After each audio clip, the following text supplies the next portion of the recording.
किसी भी मॉलिक्यूल की वाइब्रेशनल डिग्री ऑफ फ्रीडम की मुल्केन सिमेट्री, आईआर एक्टिविटी और रमन एक्टिविटी कैसे मालूम करते हैं, और कैसे इस कॉन्सेप्ट से आप प्रिंसिपल ऑफ म्यूचुअल एक्सक्लूजन को जस्टिफाई कर सकते हो।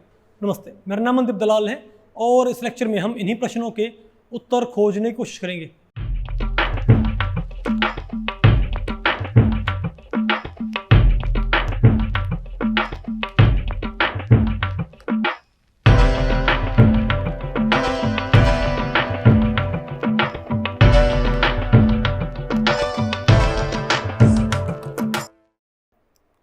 ठीक है भाई, तो अब बताओ मैं क्या पढ़ना है। Mulliken symmetry of vibrational degree of freedom, IR and Raman activity. अब आपने बताओ क्या पढ़ना है कि जो वाइब्रेशनल मोशन होती है किसी मॉलिक्यूल के अंदर, उसमें जो वाइब्रेशन, जो नॉर्मल मोड ऑफ वाइब्रेशन होते हैं, क्या होते हैं? नॉर्मल मोड ऑफ वाइब्रेशंस, उनकी मुल्केन सिमेट्री क्या होती है। अच्छा भाई, नॉर्मल मोड ऑफ वाइब्रेशन क्या होते हैं? जब ड्यूरिंग वाइब्रेशन सारे के सारे एटम अपनी इक्विलिब्रियम पोजीशन से एक साथ पास करें, उसे हम क्या बोलेंगे कि कैसा मोड है ये? Normal mode. फॉर एग्जांपल, अगर मैं एक बताओ मेरे पास क्या है, OCO, इजंट इट? तो इसमें क्या बताओ भाई, तो ये बताओ ये किसकी इक्विलिब्रियम पोजीशन है कार्बन की? ये O की, और ये क्या है? इस O की। ठीक है बात। अब यहाँ बताओ क्या हो गई, बेंडिंग हो ऐसे, इजंट इट? तो अगर जिस टाइम पे कार्बन कहाँ होता है अपनी इक्विलिब्रियम पोजीशन में भाई, उस टाइम पे भाई कौन होते हैं यहाँ पर? दोनों। नहीं बात आपको पहले पड़ी, तुम क्या बोलेंगे इसको? Normal mode of vibration. समझे बात? तो आपने भाई जितनी भी क्या होती हैं वाइब्रेशनल, बोलो भाई, जितनी भी क्या होती है वाइब्रेशनल डिग्री ऑफ फ्रीडम किसी मॉलिक्यूल में, आपने उन सभी की मुल्केन सिमेट्री मालूम करनी है, क्योंकि इनकी मुल्केन सिमेट्री मालूम करते ही आप दुनिया भर की इंफॉर्मेशन उन वाइब्रेशंस के बारे में हासिल कर सकते हो। अभी आपको बात मालूम पड़ेगी। ठीक है बात? ओके, क्योंकि आप इससे क्या कर सकते हो भाई, अगर आप वाइब्रेशनल डिग्री फ्रीडम में क्या निकाल लेते हो, मुल्केन सिमेट्री, तो आप उन वाइब्रेशनल मोशंस की रमन और आईआर एक्टिविटी पे कमेंट कर सकते हो भाई। ठीक है, तो भाई इस टॉपिक को हमने टोटल 5 सेक्शंस में डिवाइड किया। पहला बताओ क्या होगा आपका, different types of vibrations and the condition for their IR and Raman activity. अरे भाई अलग अलग तरह की vibration, different types of vibrations and the conditions for their IR and Raman activity। दूसरा क्या होगा, मुल्केन symmetry, IR activity and Raman activity of vibrational degree freedom of water। फिर क्या पढ़ना आपने भाई, अमोनिया। फिर क्या पढ़ना है, मीथेन। और लास्ट में हम बताओ क्या पढ़ेंगे, principle of mutual exclusion. Okay, अरे बोलो भाई, तो पहले में तो हम क्या पढ़ते हैं, different types of vibrations and the conditions for their IR and Raman activity. तो सबसे पहले आपने पढ़ना है कि कितने तरह की वाइब्रेशंस होती है। पहले आपने पढ़ना भाई कि वाइब्रेशनल मोशन कितने तरह की होती है। ठीक है, तो मैं आपको बताऊं भाई, देखो टोटल डिग्री ऑफ फ्रीडम बताओ कितनी होती है हमारे पास? 3n होती है ना। बोलो भाई, तो आप ये बताओ तुम क्या बोलेंगे? तो भाई टोटल बताओ क्या होते हैं भाई, ये बताओ टोटल डिग्री फ्रीडम तो बताओ कितनी होती है? 3n, सभी मॉलिक्यूल्स के लिए। अब ट्रांसलेशनल बताओ कितनी होती है? ट्रांसलेशनल सभी के लिए क्या होती हैं? 3। बोलो भाई टोटल डिग्री ऑफ फ्रीडम कितनी होती है? 3। अब ट्रांसलेशनल डिग्री ऑफ फ्रीडम कितनी होती है हमेशा? अरे 3n तो क्या होती है टोटल, और ट्रांसलेशन क्या होती है? 3। ट्रांसलेशन का मतलब क्या होता है कि molecule as a whole travel करे किसी भी डायरेक्शन में, यानी मॉलिक्यूल का सेंटर ऑफ सिमेट्री क्या कर रहा है भाई, मॉलिक्यूल का सेंटर ऑफ सिमेट्री मूव कर रहा है। नहीं बात आपको पहले पड़ी, मतलब पूरा मॉलिक्यूल ट्रैवल करे एक्स में, वाई में, जेड में, या किसी भी डायरेक्शन में जिनको एक्स वाई में तोड़ा जा सके। नहीं बात? अरे भाई जिनको एक्स वाई जेड कंपोनेंट्स में तोड़ा जा सके। ठीक है, अगर हमारे पास मॉलिक्यूल है, मॉलिक्यूल जाए इस साइड, ये क्या हमारे पास ट्रांसलेशनल मोशंस। देखो, और कोई डिग्री फ्रीडम होती है कि नहीं होती है, इस बात का आप आइडिया ऐसे कर सकते हो, अगर वो चीज़ एक देसी तरीका होता है, अगर ड्यूरिंग दैट मोशन अगर वो अपना स्पेस चेंज कर लेती, तुम क्या बोलेंगे कि एक डिग्री ऑफ फ्रीडम है। अब बताओ भाई, ये वाटर मॉलिक्यूल है, अगर ये यहाँ जाए तो क्या ये एक डिग्री फ्रीडम है क्या? ये लगातार अपना स्पेस चेंज कर रहा है भाई, ये भी क्या डिग्री ऑफ फ्रीडम, ये भी क्या डिग्री। अरे बोलो भाई, तो आपको फिर तो क्या होगी 1 2 3 4, फिर तो क्या होगी इनफाइनाइट होगी ट्रांसलेशनल ना, सिर्फ 3 होगी। क्यों भाई? क्योंकि सिर्फ एक्स वाई, ये यहाँ जाए तब भी आप इसको एक्स वाई जेड कंपोनेंट्स में आप इस मॉलिक्यूल की इस डायरेक्शन मोशन को भी इसके एक्स कंपोनेंट वाई और जेड में, अगर ये एक्स के लोगे चले तब तो उसके पास है ही क्या, नहीं तो आपको पहले पड़ेगी। लेकिन वाई के लोगे तो वो क्या है वाई, लेकिन एक्स और वाई के बीच बीच में जाए तो क्या है, आप इसको एक्स वाई से तोड़ सकते हो भाई, और यहाँ जाए तो एक्स वाई जेड से। तुम्हें क्या करना भाई, अगर मॉलिक्यूल एज ए होल किसी भी डायरेक्शन में ट्रैवल करे तो उसके पास कितनी डिग्री फ्रीडम होती है, इस बात को हम क्या बोलते हैं 3 डिग्री ऑफ फ्रीडम। एक्स के लॉन्ग मोशन, वाई के लॉन्ग मोशन या जेड के लॉन्ग, या उन तीनों को कंबाइन करके। नहीं होता आपको पहले पड़ी क्या, वाटर एज ए होल इसकी मोशन को, ट्रांसलेशन मोशन को आप 3 कंपोनेंट तोड़ सकते हो, एक्स के लॉन्ग, वाई के लॉन्ग और भाई जेड के लॉन्ग। अगर ये एक्स के लॉन्ग चलता है तो वाई और जेड कंपोनेंट क्या है 0, वाई के लॉन्ग चलता है तो क्या है, और जेड के लॉन्ग भाई एक्स वाई प्लेन में चलता है तो क्या हो जाएगा Z 0 X Y non zero, और ऐसे चले तो भाई एक्स भी नॉन जीरो, वाई भी नॉन जीरो, जेड भी नॉन जीरो। बात आपको पहले पड़ेगी। तो इसलिए ट्रांसलेशन क्या होता है हर एक चीज की 3, समझे बात। अब बताओ भाई रोटेशनल बताओ कितनी, रोटेशनल में पहले तो आपने वाइब्रेशनल डिग्री फ्रीडम अपनी निकालनी पड़ेगी ना, ठीक है। अब बताओ रोटेशनल डिग्री फ्रीडम कितनी होती है हमारे पास, लीनियर में क्या होती है, तुम क्या बोलो भाई, ट्रांसलेशन 3 होती है ना, अब रोटेशन में तो क्या होती है 3, तो क्या होती है बोलो भाई, लीनियर नॉन लीनियर में क्या, सॉरी 2 तो कहाँ होती हैं लीनियर में, और 3 कहाँ होती हैं नॉन लीनियर में। याद रखो भाई रोटेशनल डिग्री फ्रीडम क्या होती हैं, या तो 2 या क्या होंगी 3, 2 कब होंगी लीनियर में, 3 कहाँ होंगी नॉन लीनियर। 2 बताओ लीनियर में 2 क्या होती है, पहले तो नॉन लीनियर में 3 क्या होती है, क्योंकि आप किसी मॉलिक्यूल को मान ले, बताओ ये वाटर मॉलिक्यूल लीनियर है कि नॉन लीनियर है, वाटर मॉलिक्यूल लीनियर है कि नॉन लीनियर भाई, नॉन लीनियर। तो इसमें एक्स, तो आप इसको जेड के लोग घुमाओगे तब भी अपना ये स्पेस चेंज करता है ना, इसको आप वाई के लोग घुमाओगे तब भी अपना स्पेस चेंज करता है भाई, और एक्स के लोग घुमाएंगे तब भी क्या होगा अपना स्पेस ये चेंज करेगा, नहीं होता तो क्या है भाई। इसीलिए क्या होता है अपना स्पेस बदल लेता है भाई ये, एक्स के लोग घुमाने पर भी, एक्स के अलोंग नहीं, एक्स के अबाउट घुमाने पर भी, वाई के अबाउट घुमाने पर, जेड के अबाउट घुमाने पर। तुम क्या बोलेंगे यहाँ पर R X R Y R Z भाई, नहीं होता आपको पहले पड़ी क्या, तुम क्या बोलेंगे यहाँ पर क्या है 3 डिग्री ऑफ फ्रीडम, एक्स के अबाउट भी क्या है घूमने की आज़ादी, वाई के अबाउट भी और जेड के अबाउट। इसीलिए हर एक नॉन लीनियर में कितनी रोटेशनल डिग्री फ्रीडम होती है 3। लेकिन भाई लेकिन लीनियर में क्या होता है, अब ये बताओ क्या हमारे पास कोई लीनियर मॉलिक्यूल भाई, और ये क्या मान लो आप जेड का, ये आप क्या मान लो भाई जेड मान लो, तो अगर आप इसको यहाँ इसके अबाउट घुमाते हो एक्स के अबाउट, ये क्या मान लो मैंने, तो इसी को आप मान लो, इसको आप क्या मान लो भाई, इसको हम क्या मान लेता हूँ जेड। अब ठीक है भाई, अरे परसेंट चीज जेड, ये क्या हमारा भाई जेड। अब जेड के अबाउट घुमाइयो, क्या ये अपना स्पेस चेंज करता है क्या, तुम क्या बोलेंगे कि ये कोई डिग्री ऑफ फ्रीडम नहीं है। लेकिन इसके अबाउट घुमाएंगे तो, और इसके अबाउट भाई तुम क्या बोलेंगे, इसीलिए क्या होता है बोलो भाई रोटेशनल डिग्री फ्रीडम क्या होती है, इसीलिए क्या होती है लीनियर में क्या होती है 2, और नॉन लीनियर में कितनी होती है भाई 3। इसीलिए लीनियर मॉलिक्यूल में रोटेशनल क्या होती है 2, और भाई नॉन लीनियर में क्या होती है 3 होती है। बात आपको पहले पड़ गई। अब बताओ भाई, तो ट्रांसलेशनल आ गई, टोटल आपको पता है, ट्रांसलेशनल आपको पता है, बोलो भाई इजंट इट। अब बताओ वाइब्रेशनल डिग्री फ्रीडम कैसे है हमारे पास भाई, तो भाई आपको पता है 3 ही तरह की मोशन होती है, ट्रांसलेशनल, रोटेशनल और वाइब्रेशनल। तो टोटल आपके पास है, टोटल डिग्री फ्रीडम कैसे बनती है, ट्रांसलेशनल प्लस रोटेशनल, याद रखियो 3n डिग्री ऑफ फ्रीडम कैसे बनती है, translational plus rotational plus vibrational. अरे भैया ये टी कोई मॉलिक्यूलर सिमेट्री नहीं है, ये टी का मतलब क्या है translational degree of freedom, rotational और वाइब्रेशनल, ठीक है। तो बताओ मेरे पास क्या आएगा, तो अगर मुझे क्या निकालनी है वाइब्रेशनल डिग्री फ्रीडम, तो बताओ मेरे पास क्या आएगा 3 माइनस टी माइनस आर।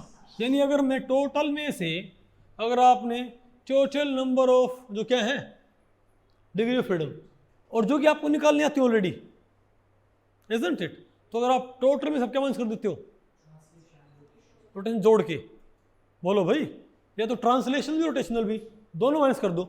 बताओ मेरे पास क्या बच जाएंगी, vibrational degree of freedom. Parveen तो बताओ लीनियर मॉलिक्यूल में क्या आएंगी, तो आप ये बताओ भाई वाइब्रेशनल बताओ किसमें, बताओ भाई ये बताओ वाइब्रेशनल लीनियर में बताओ कितनी आएंगी मेरे पास, तो टोटल क्या होती है 3n, बोलो भाई माइनस, अब ट्रांसलेशन 3 होती हैं और रोटेशन क्या होती है लीनियर की 2, तो 3 और 2 5, तो 3n माइनस 5 तो क्या होगी भाई, इजंट इट? और बताओ भाई, अरे बोलो भाई, और वाइब्रेशनल नॉन लीनियर में तो मेरे पास क्या आएंगी, टोटल सब में क्या होती हैं 3n, लेकिन भाई आपको पता है नॉन लीनियर में 3 क्या होती है, ट्रांसलेशन 3 क्या होती है, रोटेशनल, तो यहाँ पर क्या 3 माइनस 6 आएगा भाई, बात आपको पहले पड़ गई, ठीक है ना? तो ऐसे हमको मालूम पड़ता, हम क्या बोलेंगे भाई कि जो 3n क्या होती है डिग्री ऑफ फ्रीडम, क्या होती है भाई, ट्रांसलेशनल हमेशा कितनी होती है, बोलो भाई, बताओ ट्रांसलेशनल हमेशा कितनी होती है 3, बोलो भाई। अब बताओ रोटेशनल बताओ हमारे पास कितनी हो सकती है 2 और 3, 2 किसके लिए और 3, और अब बताओ भाई वाइब्रेशनल बताओ हमारे पास क्या आएगी, बोलो भाई 3 माइनस 5 तो क्या आ गई, और 3n माइनस 6 किसके लिए आ गई, नहीं बताओ आपको, पहले तुम क्या बोलेंगे कि 3n डिग्री फ्रीडम कैसे बढ़ती हैं, 3 ट्रांसलेशन होती हैं, फिर 2 या 3 क्या होती हैं रोटेशनल, डिपेंड करता है लीनियर है कि भाई नॉन लीनियर है, और फिर बताओ क्या और भाई, और 3n माइनस 5 या 3n माइनस 6 क्या होती हैं, बोलो भाई वाइब्रेशनल, डिपेंड करता है लीनियर की नॉन लीनियर है, ठीक है? तो आपको भाई क्या आपको सारे वाइब्रेशनल मोड आपको निकालना है ना, क्या आपको वाइब्रेशनल डिग्री फ्रीडम का नंबर आपको पता करना आ गया? अब भी मैं आपको बताऊं भाई, अब जो वाइब्रेशन होती है ना ये फर्दर बांटी जाती है किसमें, स्ट्रेचिंग में और बेंडिंग में। अब ये जो वाइब्रेशन होती हैं चाहे ये हो चाहे क्या हो, ये हो, ये तो किन में पड़ती हैं, स्ट्रेचिंग में और बेंडिंग में, बात आपको पहले पड़ गई भाई, तो ये फिर किसमें पड़ती हैं, स्ट्रेचिंग और बेंडिंग। अब स्ट्रेचिंग कितनी होती है पता आपको, n-1 क्या होती है स्ट्रेचिंग, n-1 क्या होती है भाई, स्ट्रेचिंग होती है, ठीक है? अच्छा अरे भाई पहले हम रिकॉर्ड किया चेक कर रहे हैं लीनियर का, तो अगर लीनियर में क्या होती है, लीनियर में वाइब्रेशनल मोड कितने होते हैं 3n-5 होते हैं ना, तो अगर इनसे n-1 क्या चले गए स्ट्रेचिंग, तो बेंडिंग अपने आप क्या बच गई 3n-5 माइनस n-1 भाई क्या आ गया 2n-4, ये क्या गया मेरे पास बेंडिंग, नहीं बात आपको पहले पड़ी। तो हम क्या बोलेंगे कि जो लीनियर में क्या होती है, लीनियर में जो 3n-5 क्या होती हैं वाइब्रेशनल मोड, उनमें से n-1 क्या होते हैं स्ट्रेचिंग, और 2n-4 क्या होते हैं बेंडिंग, नहीं बात आपको पहले पड़ी, आप इसे कंफर्म कर सकते हो। आप बताओ CO के मॉलिक्यूल में आपको पता है कोई बेंडिंग पॉसिबल नहीं है, क्या CO के मॉलिक्यूल में बेंडिंग पॉसिबल है क्या, नहीं ना भाई, यहां पर सिर्फ क्या होती है एक स्ट्रेचिंग, है ना? चेक करो भाई इसमें बेंडिंग 0 होंगी, बताओ इसमें एटम कितने होगी, यहाँ पर भाई एटम्स कितने होते हैं 2, तो यहाँ पर 2 पुट करियो, 2 दूनी 4 माइनस 4 हो गया ना 0 भाई अपने आप, और यहाँ पर एक मात्र क्या होती है स्ट्रेचिंग, तो क्या है मेरे पास यहाँ पर 2 माइनस 1 1, यानी हम क्या बोलेंगे, तो यहाँ से हमको कन्फर्म होता है कि CO में क्या होती है सिर्फ एक क्या आएगी वाइब्रेशनल डिग्री ऑफ फ्रीडम, और वही क्या होती है स्ट्रेचिंग नेचर की, बेंडिंग नेचर की, यहाँ पर कोई डिग्री ऑफ फ्रीडम नहीं होती, नहीं आएगा आपको? अब बताओ भाई, अब आप यहां से चेक कर सकते हो CO2 में क्या, बोलो भाई CO2, बताओ CO2 में कोई आपसे पूछ ले बताओ कितनी डिग्री ऑफ फ्रीडम आएंगे टोटल, कोई आपसे पूछ ले बताओ भाई CO2 में टोटल वाइब्रेशनल सॉरी टोटल क्या आएंगी 3n, 9 में से 3 क्या होगी ट्रांसलेशनल, 3 क्या होगी सॉरी 2 क्या होगी रोटेशनल, तो 3n-5 यहाँ पर 3 दूनी 6 में 5 बच गया, सॉरी 3 3 में 5 4, तो फिर 4 क्या आएंगी वाइब्रेशनल डिग्री फ्रीडम। कोई आपसे पूछ ले कि जो CO2 में 4 क्या वाइब्रेशनल डिग्री फ्रीडम, इनमें से स्ट्रेचिंग कितनी है, क्या इनमें से भाई स्ट्रेचिंग कितनी है, ये बात आप कैसे मालूम करो, तो भाई ये बात हम कैसे मालूम कर सकते हैं बताइए भाई n-1 से, तो 4 में से 3 माइनस 1 2, 2 तो क्या आएगी स्ट्रेचिंग, 3 दूनी 6 में 4 का 2, 2 क्या आएगी बेंडिंग।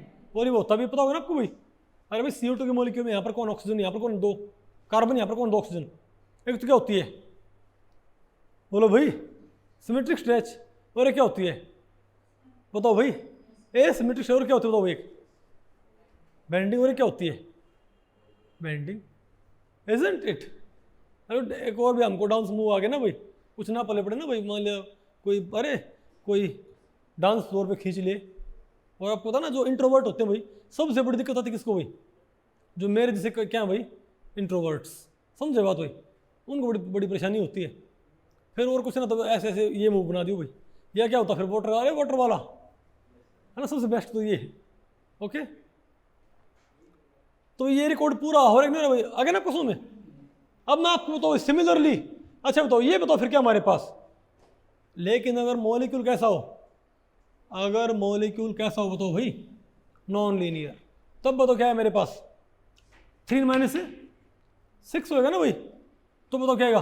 अब यहां बताओ स्ट्रेचिंग की होती है, तो स्ट्रेचिंग का फॉर्मूला भाई लीनियर का जो होता है वही किसका होता है नॉन लीनियर का, तो हम क्या बोलेंगे n-1 क्या होती है यहां पर स्ट्रेचिंग।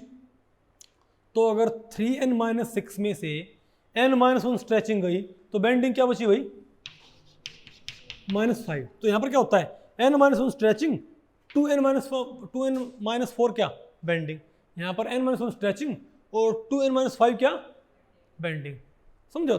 उसके बाद ये फर्दर बढ़ती हैं, फिर स्ट्रेचिंग की तो क्या होती है भाई स्ट्रेचिंग बेंडिंग, फिर क्या होती है फर्दर क्या होती हैं बढ़ती भाई, ये तो फिर क्या होती है सिमेट्रिक स्ट्रेच और एसिमेट्रिक स्ट्रेच, फिर क्या होती है सिमेट्रिक बेंड और एसिमेट्रिक बेंड। लेकिन यहाँ पर कोई फॉर्मूला नहीं होता, नहीं होता आपको पहले भाई, जैसे ये तो स्ट्रेचिंग बेंडिंग के क्या होते हैं फॉर्मूले होते हैं।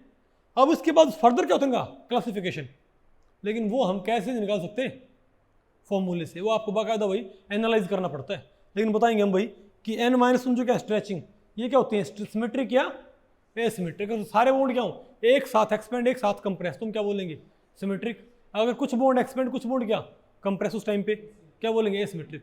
जैसे वाटर है O है, यहाँ पर क्या है H, दोनों H ऐसे खींचो, ये क्या है सिमेट्रिक स्ट्रेच। और ये बताओ क्या है, अरे बोलो भाई ऐसे करते अपने आप हो जाता है ऐसे, बात आपको पहले पड़ी भाई, बताओ क्या है हमारे पास एसिमेट्रिक स्ट्रेच, ठीक है ना बात। अब बताओ भाई और यहाँ क्या बात है, ये पार्टिकल याद कर लो तरीका, ये पार्टिकल याद कर लियो, डांस आता है डांस आता आपको, वेरी गुड ठीक है भाई। आज वैसे आपको आजकल भाई आपको पता वैसे भाई डांस भाई एक तरह से ज़रूरी एक स्किल हो रखा है ना, नहीं तो पार्टी में आपको भाई बड़ा ऑकवर्ड फील होता है, कोई पार्टी वगैरह हो ठीक है और आप सारे डांस कर रहे हैं और आप बैठे बैठे ऐसे देख रहे हो भाई पागलों की तरह, इजंट इट। तो बताओ भाई n-1 बताओ क्या है हमारे पास स्ट्रेचिंग्स, ठीक है। और ये फिर क्या होती हैं स्ट्रेच सॉरी सिमेट्रिक स्ट्रेच और एसिमेट्रिक, क्या होती हैं सिमेट्रिक बैंड और एसिमेट्रिक बैंड, नहीं आपको आया भाई। और मैं आपको बताऊं भाई फिर जो क्या होते हैं हमारे पास, अरे जो क्या होते हैं सिमेट्रिक स्ट्रेच और एसिमेट्रिक, बोलो भाई और ये क्या होती हैं सिमेट्रिक बैंड और एसिमेट्रिक बैंड, ठीक है। लेकिन इनको भाई सिमेट्रिक बैंड और एसिमेट्रिक बैंड के अलावा इनको बांटने का तरीका और भी होता है, वो क्या होता है आपने पढ़ा होगा ना भाई, क्या होती है एक क्या होती है, अरे भाई सिजरिंग बताओ ना कोई एक तो क्या होती है बताओ भाई सिजरिंग, क्या क्या होती है वैगिंग, एक क्या होती है ट्विस्टिंग, एक क्या होती है रॉकिंग, बताओ ना आपको भाई कौन सी सिजरिंग, फिर तो क्या होती है वैगिंग, फिर क्या है ट्विस्टिंग, बोलो भाई और रॉकिंग, इजंट इट, ठीक है ओके। बात आपको पहले पड़ी तो क्या बात है सबको भाई समझ में आ नहीं आया, ये रिकॉर्ड आपको पहले पड़ेगा भाई, ठीक है। तो ध्यान रखियो भाई, तो आपने सभी अब मैं कोई मॉलिक्यूल बोलूँगा और आपने इनका रिकॉर्ड मालूम करना है, चलो ठीक है भाई आपको तो मालूम पड़ गया कि हाँ भाई। तो आप ये बताओ कि सारे वाइब्रेशनल मोड निकालने के हमारे पास कितने तरीके बन गए, 2 तरीके। एक तो क्या है मेरे पास तो भाई वाइब्रेशनल मोड निकालने के हमारे पास दो तरीके बन गए। एक तो बताओ क्या, एक तो भाई आप यहां से चलो, ये बताओ ये 3n-5 बताओ क्या है मेरे पास, वाइब्रेशनल मोड किसके, लीनियर मॉलिक्यूल के। तो इसको हासिल करने के दो रूट होते हैं एक तो यहां से और एक यहां से भाई उल्टा। कैसे, अगर मैं स्ट्रेचिंग निकाल के और बेंडिंग निकाल के दोनों को जोड़ दूं मेरे पास क्या जाएंगी। तो भाई वाइब्रेशनल मोड निकालें दो तरीके, एक तो क्या कि स्ट्रेचिंग अलग से निकाल लो, बेंडिंग अलग से, उनको जोड़ दो भाई, क्या है मेरे पास vibrational motion, vibrational degree freedom भाई। या फिर काम करो, टोटल निकाल के बोलो भाई, उसमें से क्या माइनस कर दो, ट्रांसलेशनल और भाई रोटेशनल्स, इजंट इट। ठीक है, जो रोटेशनल डिग्री फ्रीडम भाई और ट्रांसलेशनल, उन दोनों क्या कर दो, माइनस कर दो भाई। आप टोटल डिग्री ऑफ फ्रीडम में से ट्रांसलेशनल और रोटेशनल माइनस कर दो, तो क्या देंगी, वाइब्रेशनल। अगर आपको ये तो क्या रूट हमारे पास। तो मैं आपसे पूछूं वाइब्रेशनल डिग्री ऑफ फ्रीडम निकालने के कितने तरीके होते हैं। यहां पर इन दोनों फॉर्मूले को जोड़ दो तो ये फॉर्मूला आ जाएगा ना, या इस फॉर्मूले में से ये और ये माइनस कर दो जोड़ के, तब भी आ जाएगा। तो सिमिलर बात किस पे होगी, मुल्लिकेन सिमेट्री पे। क्या भाई, मुल्लिकेन सिमेट्री पे। तो अगर ये फॉर्मूला हासिल करने के दो रूट होते हैं, एक तो क्या बोलो भाई, टोटल में से क्या माइनस कर दो, ट्रांसलेशनल और रोटेशनल, या भाई क्या करो, सिमेट्रिक और सॉरी स्ट्रेचिंग और बेंडिंग निकाल के जोड़ दो भाई, आएगा हमारे पास भाई। तो सिमिलर बात क्या होगी, जब आपने क्या निकालनी है उनकी मुल्लिकेन सिमेट्री, तब भी आपने यही रूट फॉलो करना है। यानी हम वाइब्रेशनल डिग्री फ्रीडम की मुल्लिकेन सिमेट्री कैसे निकाल सकते हैं। पहले आप क्या निकाल लो, पहला मेथड क्या होगा, टोटल डिग्री फ्रीडम क्या निकालो, मुल्लिकेन सिमेट्री, उनमें से फिर क्या माइनस कर दो, रोटेशनल और ट्रांसलेशनल मुल्लिकेन कंपोनेंट्स। किसके कंपोनेंट बच जाएंगे आपके पास, वाइब्रेशनल मुल्लिकेन कंपोनेंट्स। समझ गए बात, अरे बोलो भाई। यानी कि क्या मैं ये स्टेटमेंट यहां पर भैया जारी कर सकता हूं, क्या मैं यहां पर ये स्टेटमेंट जारी कर सकता हूं भाई कि भाई ये बताओ, अरे यहां पर क्या है, मुल्लिकेन इररिड्यूसिबल मुल्लिकेन सिमेट्री कि भाई वाइब्रेशनल, क्या बताओ कैसे आएंगी, 3n टोटल निकाल के, टोटल जो क्या है डिग्री फ्रीडम, उनके इररिड्यूसिबल कंपोनेंट निकाल के उनमें से क्या माइनस कर दो, ट्रांसलेशनल और एक तो ये हो गया भाई। ठीक है, या बताओ मेरे पास वाइब्रेशन कैसे जाएंगी, स्ट्रेचिंग प्लस बेंडिंग, दोनों ठीक है ना मेरे पास ये। ओके, तो ठीक है, आपको मालूम पड़ गया कि ऐसे हम क्या निकाल लेंगे, वाइब्रेशनल डिग्री ऑफ फ्रीडम। अब मैं आपसे पूछूं, आपको पता करना कि IR एक्टिव है कि रमन एक्टिव है कि नहीं। तो सिंपल बात है, IR एक्टिविटी के लिए कंडीशन क्या होती है, IR एक्टिविटी की condition change in dipole moment. कोई वाइब्रेशन IR एक्टिव कब होती है, कोई वाइब्रेशन IR एक्टिव कब होती है, जब चेंज इन क्या हो, डाइपोल मोमेंट। और कोई वाइब्रेशन रमन एक्टिव कब होती है, जब क्या हो, चेंज इन पोलराइजेबिलिटी, मैग्नीट्यूड और डायरेक्शन। अगर भाई पोलराइजेबिलिटी जो होती है क्या, अरे अगर क्या हो, डाइपोल मोमेंट अगर म्यू बदले तो IR एक्टिविटी किससे आती है, म्यू बदलने से। रमन एक्टिविटी कहां से आएगी, पोलराइजेबिलिटी बदलने से। अब ये एक वेक्टर होता है और ये एक टेंसर होता है, पता होगा ना आपको, ये क्या है वेक्टर और ये क्या है भाई टेंसर, नहीं आपको समझ आया। तो अगर किसी वाइब्रेशन की मुल्लिकेन सिमेट्री, अगर किसी वाइब्रेशन की मुल्लिकेन सिमेट्री XYZ से मैच कर जाए तो वो क्या हो जाएगी अपने आप, क्योंकि म्यू का मतलब क्या है, mu X mu Y mu Z. तो सिंपल बात है, अगर आपने चेक करना है कि कोई वाइब्रेशन एक्टिव है कि नहीं, तो क्या करो, पहले क्या निकालो उस वाइब्रेशन की मुल्लिकेन सिमेट्री, फिर देखो भाई क्या वही Mulliken symmetry X vector Y vector या जेड वेक्टर की भी है। अगर है तो क्या YR एक्टिव, नहीं है तो क्या है इनएक्टिव। सिमिलरली रमन एक्टिविटी के लिए आप क्या चेक करोगे, कोई वाइब्रेशन रमन एक्टिव है कि नहीं है, आप कैसे मालूम कर सकते हो, पहले क्या मालूम कर लो उस वाइब्रेशन की पोलराइजेबिलिटी, सॉरी पहले उस वाइब्रेशन की आप क्या चेक कर लो भाई, मोलिक्यूलर सिमेट्री। फिर चेक करो क्या वही मोलिक्यूलर सिमेट्री किसी टेंसर की भी है क्या। अगर किसी कार्टेशियन टेंसर की मोलिक्यूलर सिमेट्री है तो बताओ क्या है वो, बोलो भाई एक्स वाई वाई जेड है ना टेंसर्स, कार्टेशियन टेंसर्स भाई ये टेबल में होते हैं, बता पहले पड़ी। तो सिंपल सी बात है, अगर किसी वाइब्रेशन की molecular symmetry mu X mu Y mu Z या एक्स वाई जेड से मैच कर जाए तो वाई इरेक्टिव, नहीं तो क्या इनेक्टिव। सिमिलरली अगर किसी वाइब्रेशन की मोलिक्यूलर सिमेट्री किसी कार्टेशियन टेंसर से मैच कर जाए तो वो क्या है, रमन एक्टिव, नहीं तो क्या है इलेक्टिव। सिंपल भाई। अब जो आपने पढ़ा है कॉन्सेप्ट, इसको आपने बाकायदा बामुलाइजा होशियार आपने अप्लाई करना भाई अलग अलग मॉलिक्यूल्स पे। तो पहले बताओ क्या पढ़ेंगे, molecular symmetry, IR activity and Raman activity of vibrational degree freedom of water. क्या भाई, तो अब आपने बताओ क्या करना भाई बताओ क्या पढ़ना आपने। अरे पहले आपने क्या पढ़ना है, वाटर की आपने सारी की सारी वाइब्रेशन की आपने भाई बिहेवियर अपने पता करना है।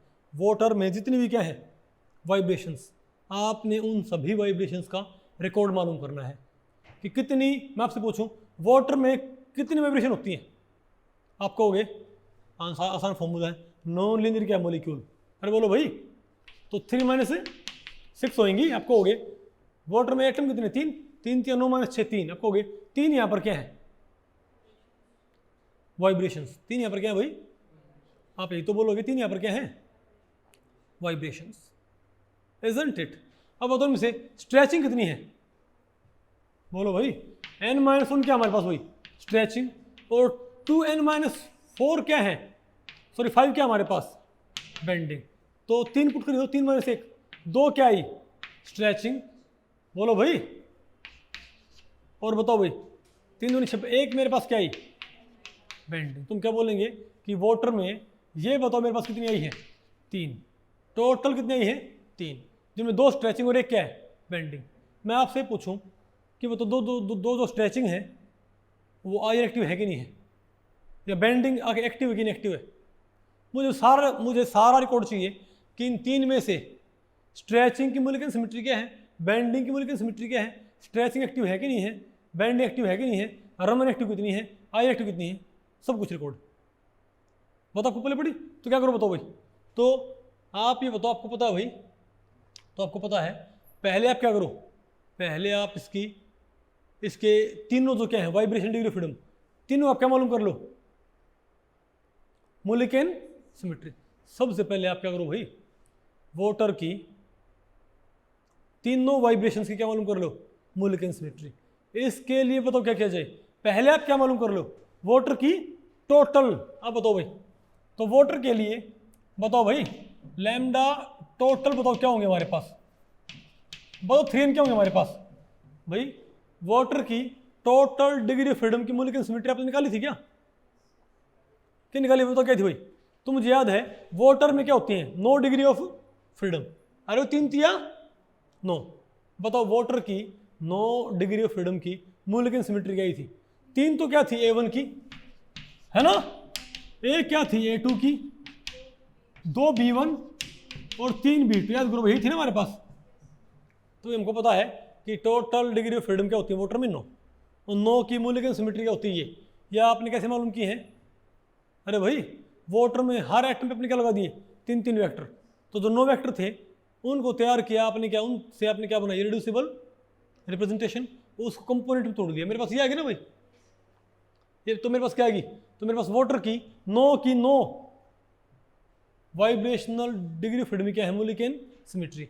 अब बताओ वाटर की ट्रांसलेशनली क्या होंगे हमारे पास वाटर की भाई, तो वाटर की ट्रांसलेशनल और वाटर की कहां से मालूम कर लो, by the careful examination of character table. तो टेबल के तो बताओ, तो हमको पता है ट्रांसलेशनल डिग्री फ्रीडम की वही मोलिक्यूलर सिमेट्री होगी जो किसकी होगी टी एक्स वेक्टर, किसकी भाई एक्स वेक्टर की। तो एक्स सामने क्या पड़ता है B1। तो translational motion along x axis किस सिमेट्री की होती है? V1। Translational motion along Y क्या होती है? V2 की। ट्रांसलेशनल मोशन अलोंग Z क्या होती है? तुम क्या बोलूँगा? बोलो भाई, तुम क्या बोलेंगे? A1 भी है, B1 भी, और क्या है? B2। तुम क्या बोले बताओ भाई?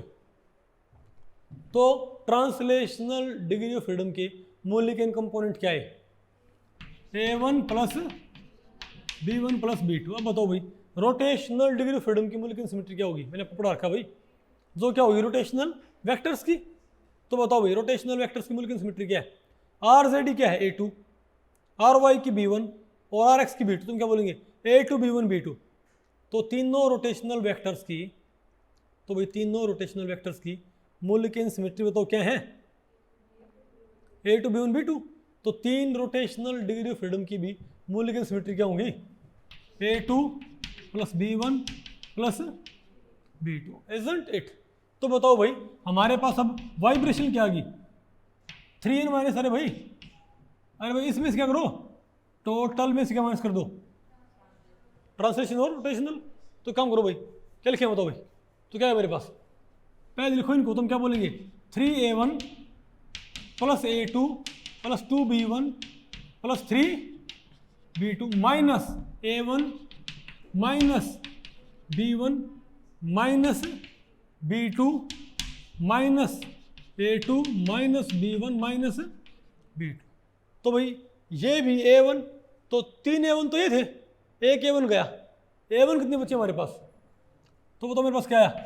2 मेरे पास क्या आएगी? A1 प्लस, अब बताओ A2 एक था और वही क्या था?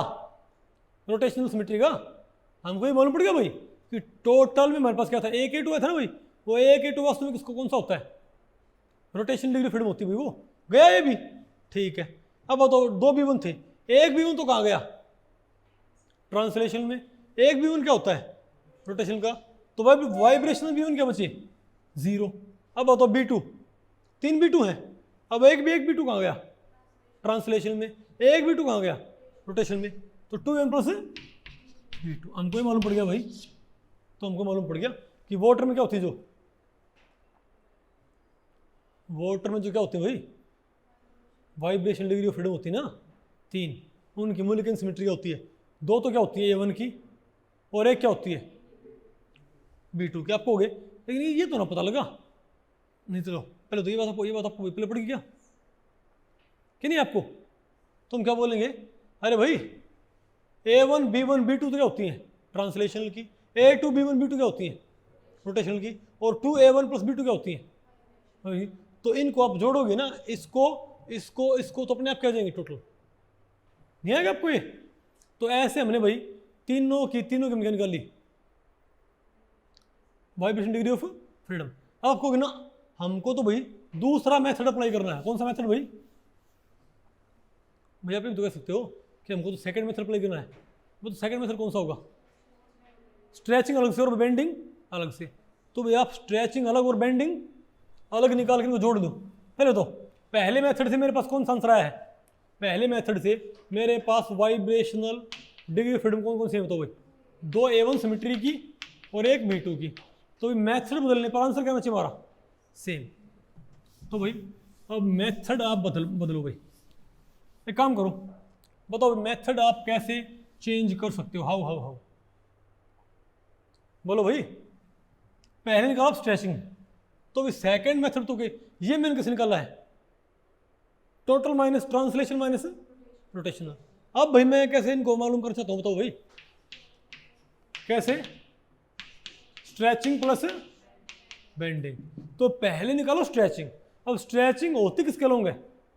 बॉन्ड्स के लोग। तो आपने क्या मानना पड़ेगा? Bond vector size the basis of representation. तो काम करो भाई, पहले निकालो स्ट्रेचिंग। तो ये R1 R2 ये दो बॉन्ड क्या मान लो? Basis of representation. तो reducible representation based upon these 2 bond vectors, ये क्या देगी? स्ट्रेचिंग की सिमेट्री। क्योंकि स्ट्रेचिंग बॉन्ड्स के लोग होती हैं, तो जो बॉन्ड्स की सिमेट्री होगी वही क्या होगी? स्ट्रेचिंग की सिमेट्री। ठीक है, बताओ क्या मेरे पास 2 बॉन्ड्स हैं? बताओ क्या मेरे पास? तो E है, C2 है, सिग्मा V और सिग्मा V डैश C2V। बताओ E में दोनों बॉन्ड कहाँ रहेंगे? अनशिफ्टेड। C2 में 0 अनशिफ्टेड। सिग्मा V में और सिग्मा वी डैश में तो 2002 बताओ क्या है मेरे पास, reducible representation based upon these two bond vectors. नहीं है क्या? आप इसको तोड़ो कंपोनेंट्स में। अब यहाँ आप क्या लिखोगे, character table of C2V point group और रिडक्शन फॉर्मूले से क्या निकालो इसके मोलिकेन कंपोनेंट्स। बताओ क्या आएंगे आपके पास, चेक करो। A1 प्लस B2, अरे भाई ये क्या है मेरे पास, पहला मेथड लगा दिया। सेकंड मेथड ये क्या बताओ भाई, अरे भाई ये क्या है, अरे भाई ये क्या बताओ, रिड्यूसिबल रिप्रेजेंटेशन। अरे बोलो भाई इसके कंपोनेंट तोड़ो, बताओ क्या है, A1 प्लस, अरे भाई इसको आप क्या वाटर की कैरेक्टर टेबल से आप ही तोड़ नहीं सकते क्या, है ना? बताओ कौन से कंपोनेंट आएंगे मेरे पास, तो स्ट्रेचिंग कौन से आएंगे, A1 प्लस B2। अब बताओ क्या करना आपने, अब बेंडिंग किसके लोग होती है, एंगल बदलता भाई, तो बॉन्ड एंगल क्या मान लो बेसिस ऑफ, तो स्ट्रेचिंग स्टडी करने के लिए क्या मानो, बॉन्ड वेक्टर एज बेसिस, और बेंडिंग के लिए बॉन्ड एंगल एज बेसिस। तो बताओ मेरे पास क्या जाएगा, तो मैं लिखूंगा भाई, तो this bond angle, consider this bond angle as basis of representation. बताओ भाई क्या मिलेगा हमको, तो भाई इस बॉन्ड एंगल को क्या मानते हो basis, C2V E C2 sigma V sigma V dash. इस बॉन्ड एंगल को बेस मानते हुए क्या बनाओ, रिड्यूसिबल, सॉरी रिप्रेजेंटेशन बनाओ भाई, वो रिड्यूसिबल आती नहीं आती वो बात की बात है। ई में ये ई में ये थीटा कहाँ रहेगा, यहीं पर। C2 में थीटा क्या रहेगा, अनशिफ्ट भाई, C2 E लगाओ C2 लगाओ सिग्मा V डैश, थीटा जहाँ था कहाँ रहेगा, वहीं रहेगा ना भाई, थीटा क्या रहेगा, तो ये बेसिस क्या रहा है, थीटा क्या रहा है अनशिफ्टेड, तो 1 1 1 1, ये तो आई क्या गई इरिड्यूसिबल भाई। इस पे तो रिडक्शन फॉर्मूला लगाने की जरूरत नहीं है, क्यों, बॉन्ड एंगल एज बेसिस मानने पर जो मेरे पास क्या ही है, रिड्यूसिबल रिप्रेजेंटेशन, वो तो है ही क्या, वो किससे मैच कर रही है, A1 से भाई। तो बताओ क्या है मेरे पास, ये A1 नेचर, क्या है मेरे पास A1 नेचर की बात आपको पहले पड़ गई भाई। तो बताओ बेंडिंग, बताओ मेरे पास क्या आएगी, तुम क्या बोलूंगा, बेंडिंग मेरे पास क्या आएगी A1 की, तो स्ट्रेचिंग क्या थी A1 B2, और बेंडिंग क्या थी A1, बोलो भाई दोनों जोड़ियो, बोलो भाई, तो A1 प्लस B2 क्या है मेरे पास, क्या वही आंसर नहीं आया क्या, यानी मैं इससे आंसर निकाल लूँ या इससे, वही आंसर दोनों से क्या है मेरे पास सेम आ रहा है। लेकिन इसमें भाई मुझे ये नहीं पता था कि इनमें से स्ट्रेचिंग कौन सी और बेंडिंग कौन सी है। यहाँ पर मुझे ये बेनिफिट रहता है कि स्ट्रेचिंग कौन सी है, यानी मुझे पता भाई यहाँ पर मुझे ये नहीं पता था कि यहाँ पर 2 स्ट्रेचिंग और 1 बेंडिंग है, तो मुझे ये नहीं पता था कि वो जो एक बेंडिंग है वो B2 वाली है के लिए है कि वो एक बेंडिंग इनमें से है, नहीं पता आपको पहले पड़ी भाई।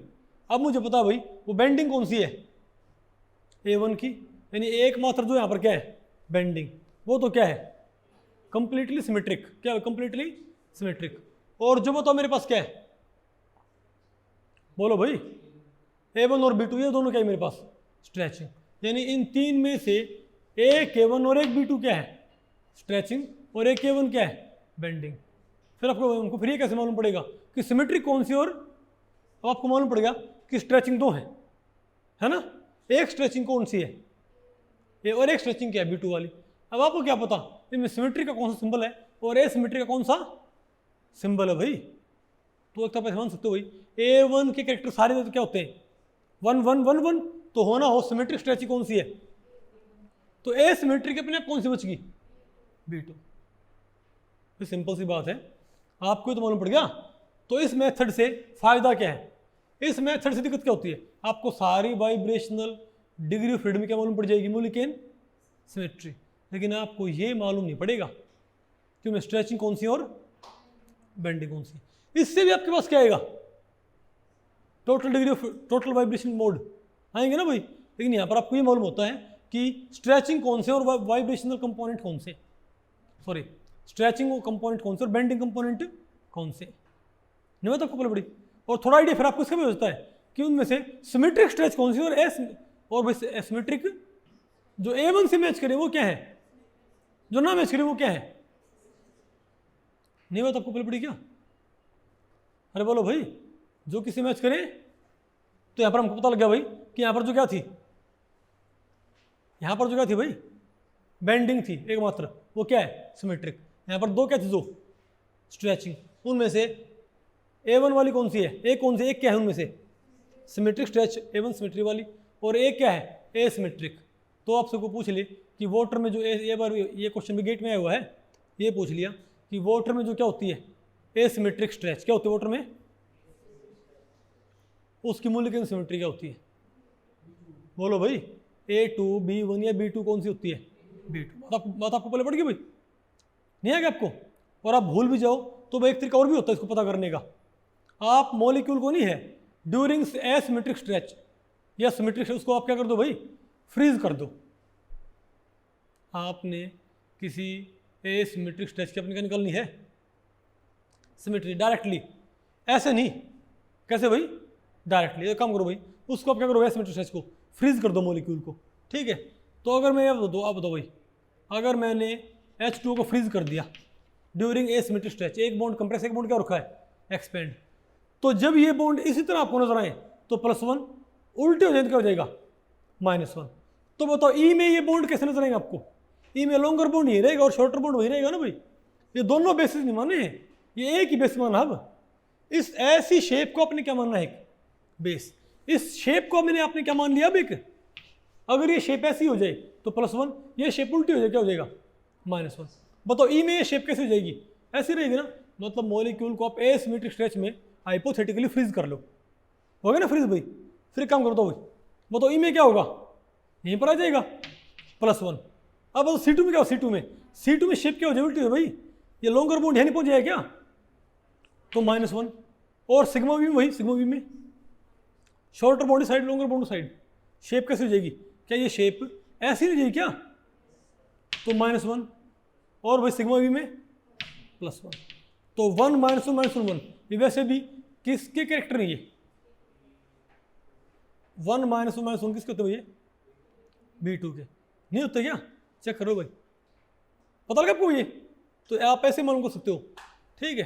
लेकिन ये तरीका बेटर है, क्या करो, इस मेथड से सिर्फ क्या मालूम होता है, बताओ भाई, ये एक मेथड कैसे काम करता है कि टोटल डिग्री फ्रीडम निकाल के, टोटल डिग्री फ्रीडम के आप क्या निकालो, मोलिक्यूल कंपोनेंट्स, बोलो भाई, फिर उनमें से क्या माइनस कर दो, ट्रांसलेशन और रोटेशनल कंपोनेंट क्या बच गया आपके पास, वाइब्रेशनल कंपोनेंट्स। तो जो वाइब्रेशनल कंपोनेंट, लेकिन भाई आपको ये मालूम पड़ेगा कि उनमें से स्ट्रेचिंग वाले कंपोनेंट कौन से और भाई बेंडिंग वाले कौन से, बात आपको पहले पड़ेगी। इसका फायदा क्या है, दूसरा मेथड क्या है, स्ट्रेचिंग अलग निकालो, बेंडिंग अलग निकालो, दोनों को जोड़ दो भाई। इसका फायदा क्या है, टोटल आपके यहाँ से भी आएगा, लेकिन फायदा क्या, एडवांटेज क्या है, आपको पता है उनमें से स्ट्रेचिंग कंपोनेंट कौन से और बेंडिंग कंपोनेंट कौन से। एडिशनल फायदा क्या है, आपको पता होगा सिमेट्रिक स्ट्रेच कितनी है और एसिमेट्रिक कितनी है, सिमेट्रिक बैंड कितनी है, और कोई यहाँ पर होता तो वो क्या होती है हमारी, एसिमेट्रिक बैंड। नहीं आएगा आपको भैया, अरे बोलो, ठीक है। खैर भाई आपको पूरा रिकॉर्ड आ गया किसका। अब आप मुझे बताओ इनमें से IR एक्टिव कितनी होंगी, बताओ भाई, बताओ मेरे पास क्या ही है, 2 A1 और 1 B2 के ना भाई, बताओ में से IR एक्टिव कितनी होंगी, 2 तो A1 सिमेट्री वाली है, क्या A1 के सामने X पड़ता है, Z पड़ता कोई, क्या A1 के सामने, क्या A1 के सामने, बोलो भाई, क्या A1 के सामने कोई वेक्टर पड़ता है क्या, चेक करो, A1 के सामने भाई बताओ है क्या Z भाई, इजंट इट। तो क्या ये IR एक्टिव, क्यों, क्योंकि भाई, क्योंकि हमने ये बात देख ली कि ये सिमेट्रिक स्ट्रेच और ये बैंड, इन दोनों के दौरान क्या बदलेगा, डाइपोल मोमेंट, और वो भी किसमें, Z डायरेक्शन, किसमें भाई, Z डायरेक्शन में। तो नहीं आपको भाई, देखो एक स्ट्रेचिंग क्या A1 सिमेट्री की, एक बेंडिंग क्या A1 सिमेट्री की, तुम क्या बोलेंगे कि A1 सिमेट्री मेरे पास क्या दो वाइब्रेशन, एक स्ट्रेचिंग और एक क्या है, बेंडिंग है। अब देखो क्या A1 से कोई वेक्टर मैच करता है क्या, बिल्कुल, क्योंकि अगर वेक्टर मैच करता है तो मतलब भाई उस वेक्टर के अलोंग μz भी मैच करता है। तो अगर भाई A1 से Z मैच करता है मतलब μz मैच करता है, इसका मतलब भाई सिर्फ और सिर्फ ये A1 सिमेट्री इन दो वाइब्रेशंस की ना है, μz की भी क्या होती है, A1 तो होती है भाई। अगर दो स्ट्रेचिंग क्या है A1 सिमेट्री की और μz भी क्या है A1 सिमेट्री का, मतलब क्या भाई उन दोनों स्ट्रेचिंग के दौरान क्या बदलेगा, μz। और म्यू जेड बदले तो टोटल क्या बदलेगा, म्यू, टोटल म्यू बदले क्या आएगा, आई आर एक्टिव। तुम क्या बोले भाई, दोनों क्या आई आर एक्टिव। अब बताओ भाई क्या ये भी एक्टिव, क्या B2 वाली, क्या एसिमेट्रिक स्ट्रेच, क्या भाई एसिमेट्रिक स्ट्रेच, बोलो भाई एसिमेट्रिक स्ट्रेच। अरे उसका नाम है, नहीं समझे बात, मान लिया कि सेल का नाम क्या हो, एसिमेट्रिक स्ट्रेच, तो उसको क्या बोले भाई, एसिमेट्रिक स्ट्रेच। और जो भाई तो बात आपको पहले पड़ी भाई। तो बताओ भाई ड्यूरिंग एसिमेट्रिक स्ट्रेच बताओ क्या बदलता है, बोलो भाई वाई, इजंट इट, मतलब भाई क्या, और बताओ क्या बदला भाई, क्या म्यू वाई भी बदले है क्या, इजंट, तुम क्या बोलेंगे, ये भी क्या आई आर एक्टिव, मतलब तीनों क्या है आई आर एक्टिव, लेकिन अंतर क्या है, एसिमेट्रिक स्ट्रेच क्या होगी, यानी कि लेकिन भाई एसिमेट्रिक स्ट्रेच बताओ क्या होगी, एक्टिव होगी वाई डायरेक्शन में, बोलो भाई, और ये बताओ क्या होंगी, जेड एक्टिव है, जेड की वजह से, मतलब मुझको पता लगा भाई एसिमेट्रिक स्ट्रेच से डाइपोल मोमेंट बदलता है वाई एक्सिस के अलॉन्ग, म्यू वाई कंपोनेंट बदलेगा भाई, लेकिन भाई एक कंपोनेंट बदले, तीनों बदले, एक्टिव तो है कम से कम, नहीं मैं तो आपको पहले पड़ी। और आप बताओ रमन एक्टिविटी, क्या भाई दोनों सब इनके सामने टेंसर पढ़ते हैं क्या, तीनों वाइब्रेशन सामने टेंसर पढ़ते हैं, A1 के सामने टेंसर्स, B1 सामने, सॉरी 2 A1 की है सामने टेंसर पढ़ते हैं बिल्कुल, B2 टेंसर पढ़ते हैं, पक्की बात क्या है ये, रमन एक्टिव भी है। और ये छोड़ो भाई आपको साफ सुथरा है, हर एक इरिड्यूसिबल सामने क्या पढ़ते हैं, टेंसर तो सबके सामने पढ़ते हैं, टेंसर तो सबके सामने पढ़ते हैं, मतलब क्या है कि जिस भी मॉलिक्यूलर पॉइंट ग्रुप क्या है C2B, उसमें कोई वाइब्रेशन क्या हो जाए, रमन इनएक्टिव, ये इम्पॉसिबल है। क्यों भाई, क्योंकि भाई चाहे हमारे पास क्या हो सिस ब्यूटा डाइइन, वहां पर क्या है 24 वाइब्रेशन भाई, लेकिन 24 वाइब्रेशंस की मोलिक्यूलर कंपोनेंट्स तो इन 4 से बिलोंग करेंगे, और सबके सामने क्या पढ़ते हैं टेंसर, मतलब भाई C2B पॉइंट ग्रुप देखा नहीं, और हमने क्या स्टेटमेंट जारी की कि यहाँ पर सारे वाइब्रेशन क्या है रमन एक्टिव, तो यहाँ पर हमें क्या मालूम होगा, तीनों क्या है ये आई आर एक्टिव, तीनों क्या है ये रमन एक्टिव, इजंट इट। अरे बोलो भाई नहीं आया ना आपको, ये आ गया। तो भाई इस तरीके से अब बताओ भाई, अब बताओ हमें क्या पढ़ना है, अमोनिया, क्या भाई, अब भाई सिमिलर ट्रीटमेंट आपने अप्लाई करना है किस पे, अमोनिया के मॉलिक्यूल पे।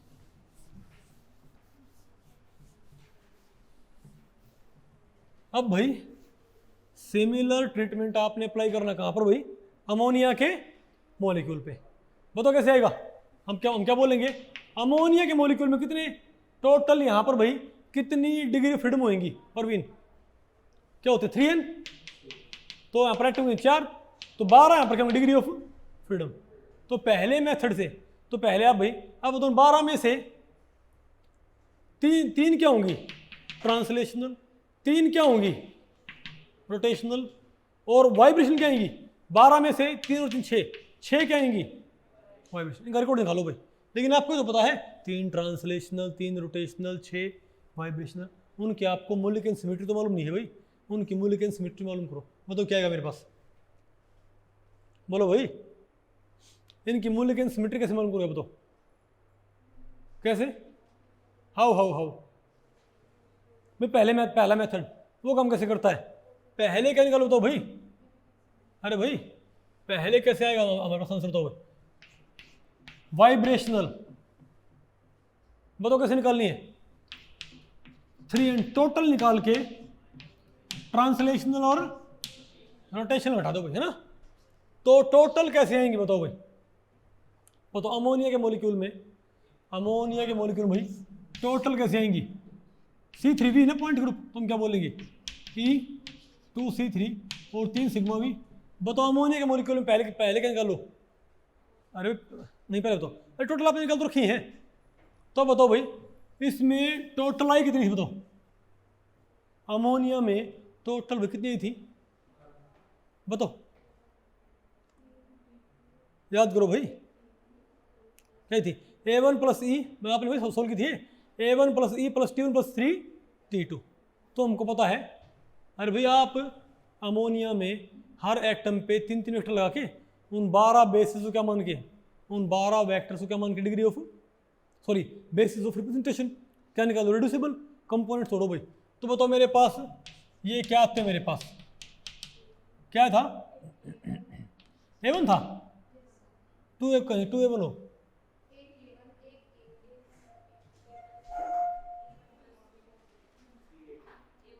A1 plus E plus T1 plus 3T2, क्या बोलेंगे भाई, A1 प्लस ये है क्या, हाँ A1 plus E plus T1 plus 3T2, क्या है भाई, A1 plus E plus 3T1 plus T1 plus 3T2, हो गया ना मेरे पास, ये हो गया ना हमारा पूरी। अब बताओ भाई ट्रांसलेशनल बताओ मेरे पास कौन से है मेरे पास,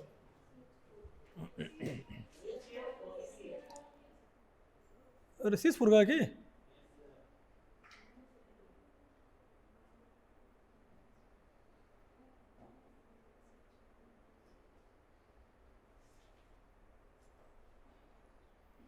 सॉरी भैया पंगा हो गया भैया, कौन से थे अमोनिया की, हाँ T2 तो यहाँ पर होती नहीं, अरे भैया अमोनिया में हमारे पास क्या था, 3A1 plus 1A2 plus 4E, 314 आया था ना, 314 आया था भाई,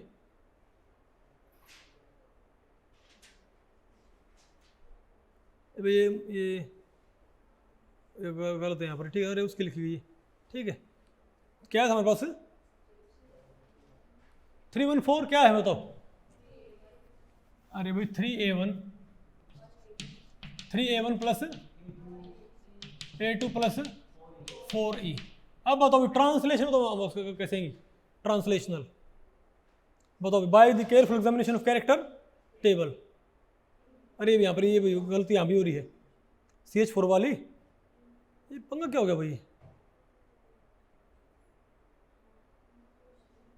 ये मैंने उल्टे तो कर दी, अच्छा ये यहाँ से मेरे ख्याल से वहाँ से पंगा हो गया, कोई बात नहीं, अरे हमको पता तो है ही। अब बताओ भाई, अब बताओ ट्रांसलेशन कौन से है हमारे पास, A1 और बताओ भाई, अरे A1 आ गई और कौन से है मेरे पास E, और रोटेशन कौन से, रोटेशनल भाई, रोटेशनल मेरे पास कौन से है बताओ, A1 और E, इजंट इट, बल्कि भाई ये अरे RZ तो यहाँ पर आएगा, ये RZ तो यहाँ पर आना था आई थिंक, कहाँ पर आता है ये भाई, अमोनिया में कहाँ पर आता है, नीचे आता है, अरे ये टेबल गलत है यहाँ पर, ये RZ कहाँ लिखो, A2 के सामने लिखो इसको, इसको कहाँ लिखो, अरे RZ कहाँ लिखो आप, A2 के सामने लिखो, ठीक है। तो बताओ मेरे पास क्या गया, साइलेंस बताओ क्या मेरे पास, अरे बोलो भाई, ठीक है मेरे पास A1 प्लस E और R मेरे पास क्या आएगा, A2 प्लस E। तो बताओ मेरे पास भाई, बताओ वाइब्रेशन मेरे पास क्या, वाइब्रेशन कंपोनेंट कौन से आएंगे, तो हमारे पास वाइब्रेशनल कंपोनेंट कौन से आएंगे, इनमें से ये माइनस कर दो, बताओ क्या आया, 3A1 में से एक A1 ये गया, तो क्या बचे 2A1 प्लस A2 एक था वो कहाँ गया रोटेशन में, 4 में से एक ही यहाँ क्या बच गए 2E। तो बताओ मेरे पास क्या गया 2A1 प्लस 2E। तो बताओ भाई मेरे पास क्या गया, ये पूरा गड़बड़ कैसे हो गया, मेरे ख्याल से 2 बारी कॉपी हो के, और यहाँ पर मैंने, अरे भाई बहुत आपको पहले पड़ेगी भाई मेरे ख्याल से भाई, अरे टाइप करते हुए नहीं है, वहाँ से वहाँ का मैटर यहाँ पर पेस्ट करते हुए दिक्कत होगी यहाँ पर, ये क्योंकि मेरे ख्याल मैंने CH4 का पहले लिखा था, अरे CH4 में फिर भाई CH4 में एडिटिंग करके मुझे लगा भाई फिर क्या बना लूँगा उसका, अरे C3B का, समझे बात इसका मीथेन का, कोई बात नहीं, 2A1 प्लस E। अरे भाई क्या गया मेरे पास यहाँ पर, तो लेकिन ठीक लिखा है 2A1 प्लस 2E आ गया ना, ठीक है। तो बताओ भाई सेकंड मेथड से हमारे पास आंसर कैसे आएगा, तो और देखो पूरी हमारे पास ये 6, कैसे भाई 2 दूनी 4 और 2 6। अब बताओ भाई आप सेकंड मेथड से आप इसे कैसे कैलकुलेट कर सकते हो, तो पहले क्या स्ट्रेचिंग, पहले क्या भाई, तो क्या करो आप बताओ, अरे भाई अमोनिया में क्या करो 1 2 3 तीनों बॉन्ड क्या मान लो बेसिस ऑफ रिप्रेजेंटेशन, तो बताओ भाई C3V E 2C3 3 sigma V। बताओ ई में तीनों बॉन्ड क्या रहेंगे? अनशिफ्टेड। C3V में क्या रहेंगे? 0 अनशिफ्ट। और सिग्मा V में भाई सिग्मा V में एक बॉन्ड क्या रहेगा? अनशिफ्ट। तो 300 इकाई ना हमारे पास ये क्या, इसे क्या करो फिर बताओ। अरे भाई आपने स्ट्रेचिंग निकालनी है, अगर आपने स्ट्रेचिंग निकालनी है तो आप क्या करो बताओ भाई। अगर आपने स्ट्रेचिंग्स निकालनी है अब तो क्या करो, क्या भाई? अरे भाई 3 क्या हमारे पास ये A1। अरे भाई हमारे पास क्या है ये स्ट्रेचिंग वाइब्रेशन आप निकालनी है, तो बॉन्ड वेक्टर में क्या मान लिया? Basis of representation. बताओ मेरे पास क्या है, इसको अपने कंपोनेंट तोड़ दिया तो मेरे पास स्ट्रेचिंग कंपोनेंट क्या होता है? मेरे पास A1 प्लस E आएगा भाई। जब आप इसको तोड़ोगे किससे? यूजिंग रिडक्शन फॉर्मूला क्या आएगा? A1 plus E। Similarly bending क्या है? बेंडिंग में बताओ बेंडिंग क्या हो जाएगी मेरे पास? भाई यहाँ पर कितने एंगल होते हैं? 3 एंगल होते हैं। कौन कौन से? θ1। अरे भाई यहाँ पर एंगल कितने होंगे हमारे पास? θ1 θ2 θ3। ई में तीनों थीटा कहाँ रहेंगे? अनशिफ्ट। ठीक है। और C3 में तीनों थीटे क्या हो गए? शिफ्ट। और भाई ऐसे काटने पर ये थीटा क्या रहेगा? ये थीटा यहाँ पहुँच जाएगा और ये थीटा यहाँ पहुँच जाएगा, लेकिन ये थीटा हाफ कट गया भाई। थीटा का दपाट यहाँ दपाट है, और थीटा कहाँ रहा है? यहीं पर रहेगा। तुम क्या बोलेंगे? तो बोलो भाई इसकी भी क्या आएगी? तो इन 3 थीटा बेस्ड θ1 θ2 θ3 बताओ क्या है हमारे पास? 3 0 ही क्या आएगी भाई। तो इसके हमारे बेंडिंग कंपोनेंट क्या आएंगे? तो bond angle basis bending component आ गए, bond vector base stretching component आ गए। बताओ मेरे पास क्या आ गए? A1 प्लस E आ गए भाई। नहीं आ गया आपको? A1 प्लस E वहाँ से, A1 प्लस E यहाँ से आ गए, तो 2A1 और 2 हो गए ना हमारे पास भाई।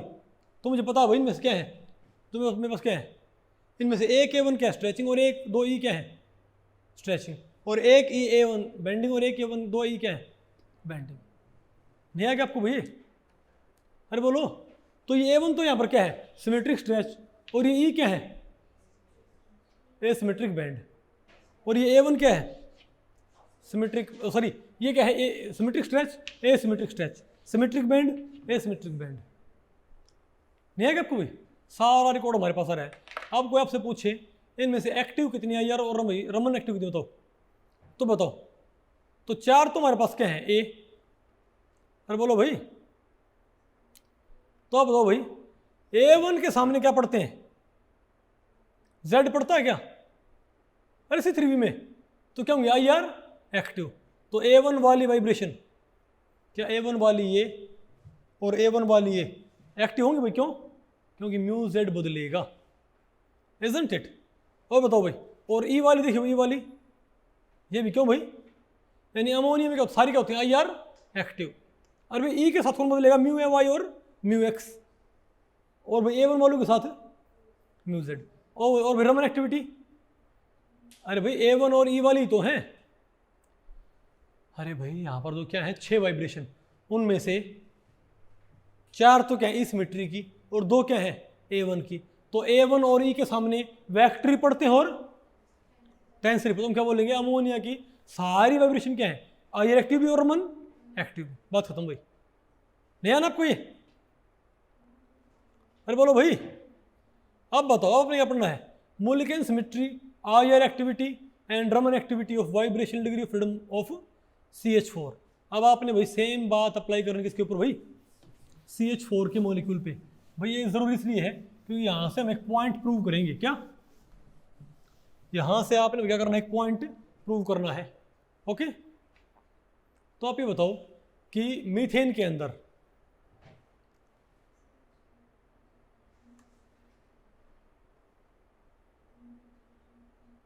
तो आप ये बताओ कि मीथेन के अंदर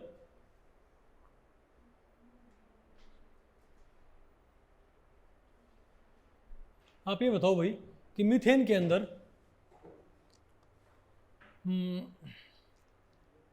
टोटल डिग्री ऑफ फ्रीडम बताओ कितनी होगी हमारे पास? 3n। बताओ क्या हमारे पास CH4 में 15। यहाँ पर क्या होंगी? टोटल ट्रांसलेशनल 3, रोटेशनल 3, वाइब्रेशन क्या है मेरे पास? 9। तो याद रखिए भाई मेरे पास वाइब्रेशनल कितने मेरे पास, नो आई ना, इजंट इट। तो पहले आप निकालो भाई, बताओ कैसे, आप ये नो की no vibrational degree of freedom के निकालो, बताओ भाई, मोलिकेन सिमेट्री। तो बताओ हम क्या बोलेंगे, वाइब्रेशनल। एक मेथड क्या होता है कि टोटल निकाल के, बोलो भाई, उसमें से क्या माइनस कर दो, ट्रांसलेशनल और रोटेशनल।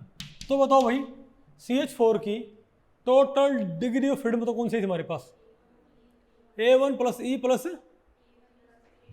हाँ A1 plus E plus T1 plus 3T। Check कर लो भाई, तो 3 तिया 9, 3 तिया 9 भाई, 9 और 3 12, 13 14 15, भाई क्या 15 की 15 का हमारे पास रिकॉर्ड है कि नहीं भाई। अब बताओ भाई इसमें से क्या माइनस कर दो भैया, तो क्या मेरे पास टोटल, इसमें से माइनस क्या कर दो बताओ भाई, ट्रांसलेशनल। बताओ ट्रांसलेशन क्या कहाँ पढ़ते हैं, bye the careful examination of character table.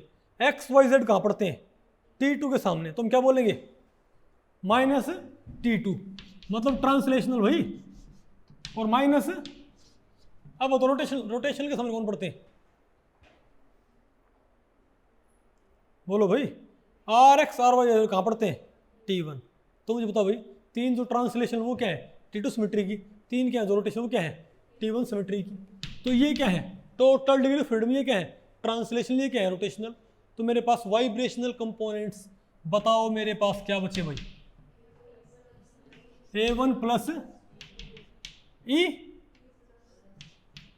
बोलो भाई, प्लस 2T2। चेक करो भाई 9 है कि नहीं है, तो 2 तिया 6, अरे भाई 2 क्या है, ट्रिपली 3 3 6, 2 8 और 1 9 हो गए ना पूरे भाई। तो मुझे मालूम हो गया भाई कि जो 9 क्या होती है वाइब्रेशन डिग्री ऑफ फ्रीडम, उनमें से एक क्या होती है A1 सिमेट्री की, 2 ई की, और 6 क्या होती हैं T2 सिमेट्री की, 2 के सेट में, 3 का 1 3 का 1। नहीं आएगा आपको भाई।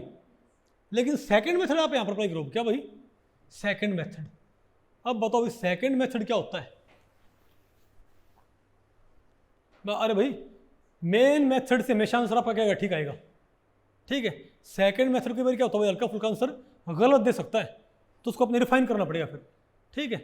तो बताओ भाई पहले आप क्या कैलकुलेट करो, तो दूसरा मेथड क्या होता है कि आप वाइब्रेशन कैसे निकाल सकते हो, स्ट्रेचिंग प्लस बेंडिंग से भाई। तो पहले निकालो स्ट्रेचिंग, क्या तो भाई स्ट्रेचिंग के लिए आप बताओ क्या करोगे आप, अरे बोलो भाई, तो स्ट्रेचिंग निकालने के लिए बताओ क्या करेंगे हम भाई, अरे भाई TD पॉइंट ग्रुप, स्ट्रेचिंग कैसे निकलती है, E8C3 3C2 6S4 6 sigma D, ये फॉर्मूला होगा ना भाई, इजंट इट। इसको इस्तेमाल करते हो पहले क्या बनाओ, रिड्यूसिबल रिप्रेजेंटेशन। पहले आप क्या बनाओ भाई, रिड्यूसिबल रिप्रेजेंटेशन। बताओ कैसे मेरे पास, बताओ अरे भाई बताओ क्या है मेरे पास, अरे भाई आप क्या करो, स्ट्रेचिंग स्टडी करो तो क्या मानना पड़ेगा अपने, bond vector as the basis of representation. तो आपने क्या अटैच कर रखा बताओ, ये सारे मैंने क्या मान लिए, बेसिस, ठीक है।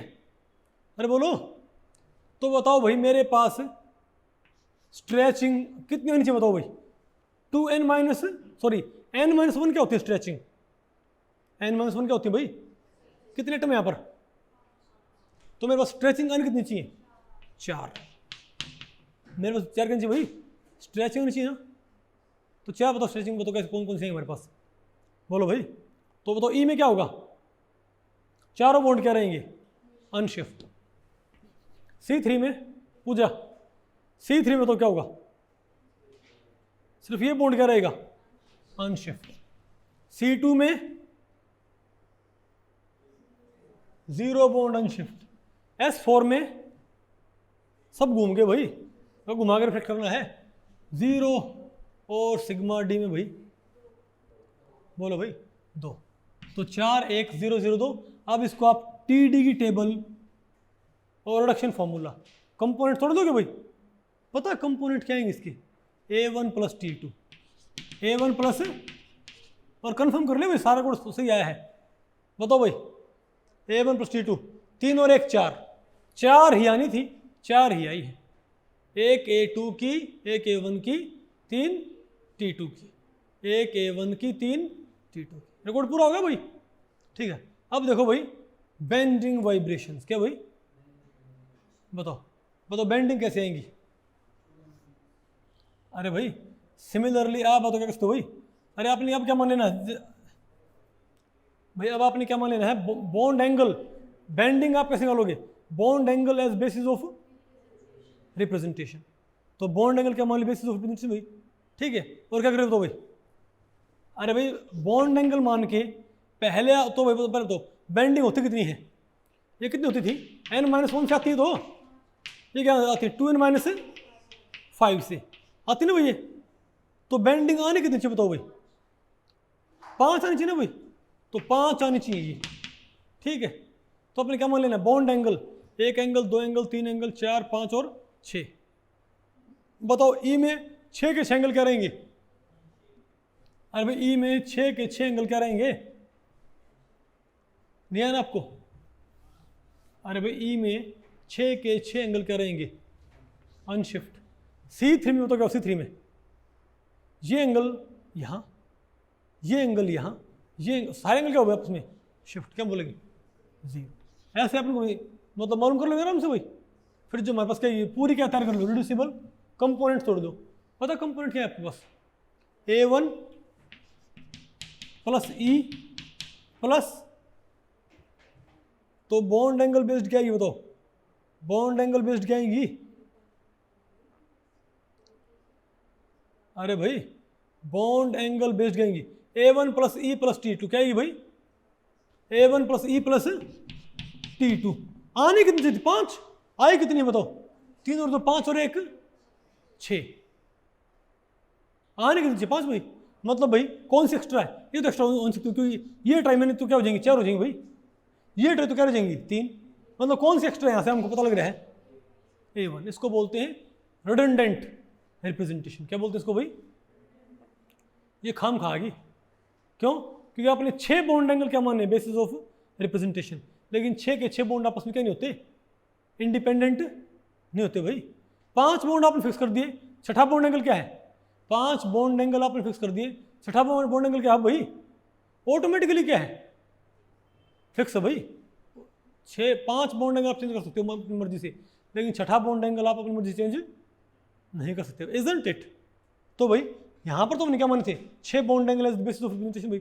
लेकिन हो यानी कि 6 बॉन्ड एंगल को दिखाने के लिए मुझे 6 बेसिस नहीं चाहिए, मुझे 6 बॉन्ड एंगल स्टडी करने के लिए क्या चाहिए? सिर्फ 5 बेसिस। क्यों भाई? क्योंकि छठा एंगल तो अपने आप क्या हो जाएगा भाई? ट्रायंगल में, एक ट्रायंगल में प्लेनर में नहीं। अरे भाई आप 2 एंगल्स फिक्स कर देते हो, तीसरा एंगल अपने आप क्या होता है? फिक्स नहीं होता आपको प्लेनर भाई। इसलिए यहाँ पर ये क्या है? एक्स्ट्रा। ये यहाँ पर क्या भाई? एक्स्ट्रा। तो क्या रहेगा मेरे पास?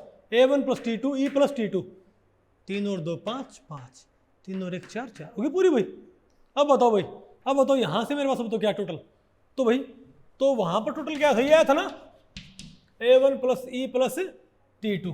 अब यहाँ भी क्या आ गया बताओ भाई? A1 plus E plus 2T2, A1 plus E plus 2T2। मतलब भाई, मतलब मीथेन में क्या होती हैं बताओ? क्या होती हैं? No vibration. 2 क्या होती हैं? सॉरी 9 में से 6 क्या होती हैं? T2 सिमेट्री की 3 के सेट में 2 क्या होती है? सिमेट्री क्या होती है? अब आपसे पूछ ले कि ये बताओ मीथेन में कितनी वाइब्रेशन IR एक्टिव होती हैं? आप क्या करोगे बताओ? कोई आपसे पूछ ले कि ये बताओ मीथेन में कितनी वाइब्रेशंस क्या IR एक्टिव, तो बताओ भाई A1 के सामने कुछ पड़ता है क्या? बताओ भाई, बताओ भाई A1 के सामने क्या पड़ता है? बताओ पहले भाई। आपको पता है XYZ कहाँ पड़ते हैं? सिर्फ T2 के सामने। यानी कि सिर्फ भाई कौन सी वाइब्रेशन की IR एक्टिव? सिर्फ कौन सी भाई? ये 6 वाली, ये 6। अरे भाई जिन वाइब्रेशंस की सिमेट्री क्या है? T2, सिर्फ वही क्या होंगे यहाँ पर? IR active. इन 9 में से 6 क्या एक्टिव? IR, और 3 क्या IR इनएक्टिव। बात आपको पहले पड़ गई। और कौन सी? A1 E वाली क्या है? इनएक्टिव, और T2 वाली क्या है? एक्टिव। अब बताओ रमन एक्टिविटी, उसके लिए हमें सामने क्या चेक करना पड़ेगा? टेंसर। बोलो भाई, क्या A1 के सामने टेंसर पढ़ते हैं? रमन एक्टिव। क्या ई के सामने टेंसर पढ़ते हैं?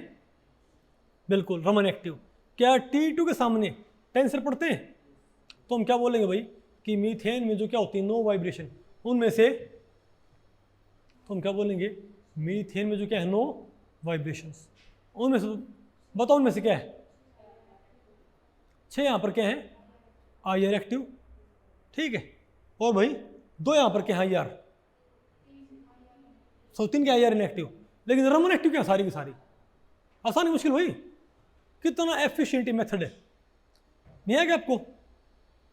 आ गया ना आपको ये? अब बताओ क्या हमारे पास, प्रिंसिपल ऑफ म्यूचुअल एक्सक्लूजन। ये बताओ क्या होता है, what is principle of mutual exclusion?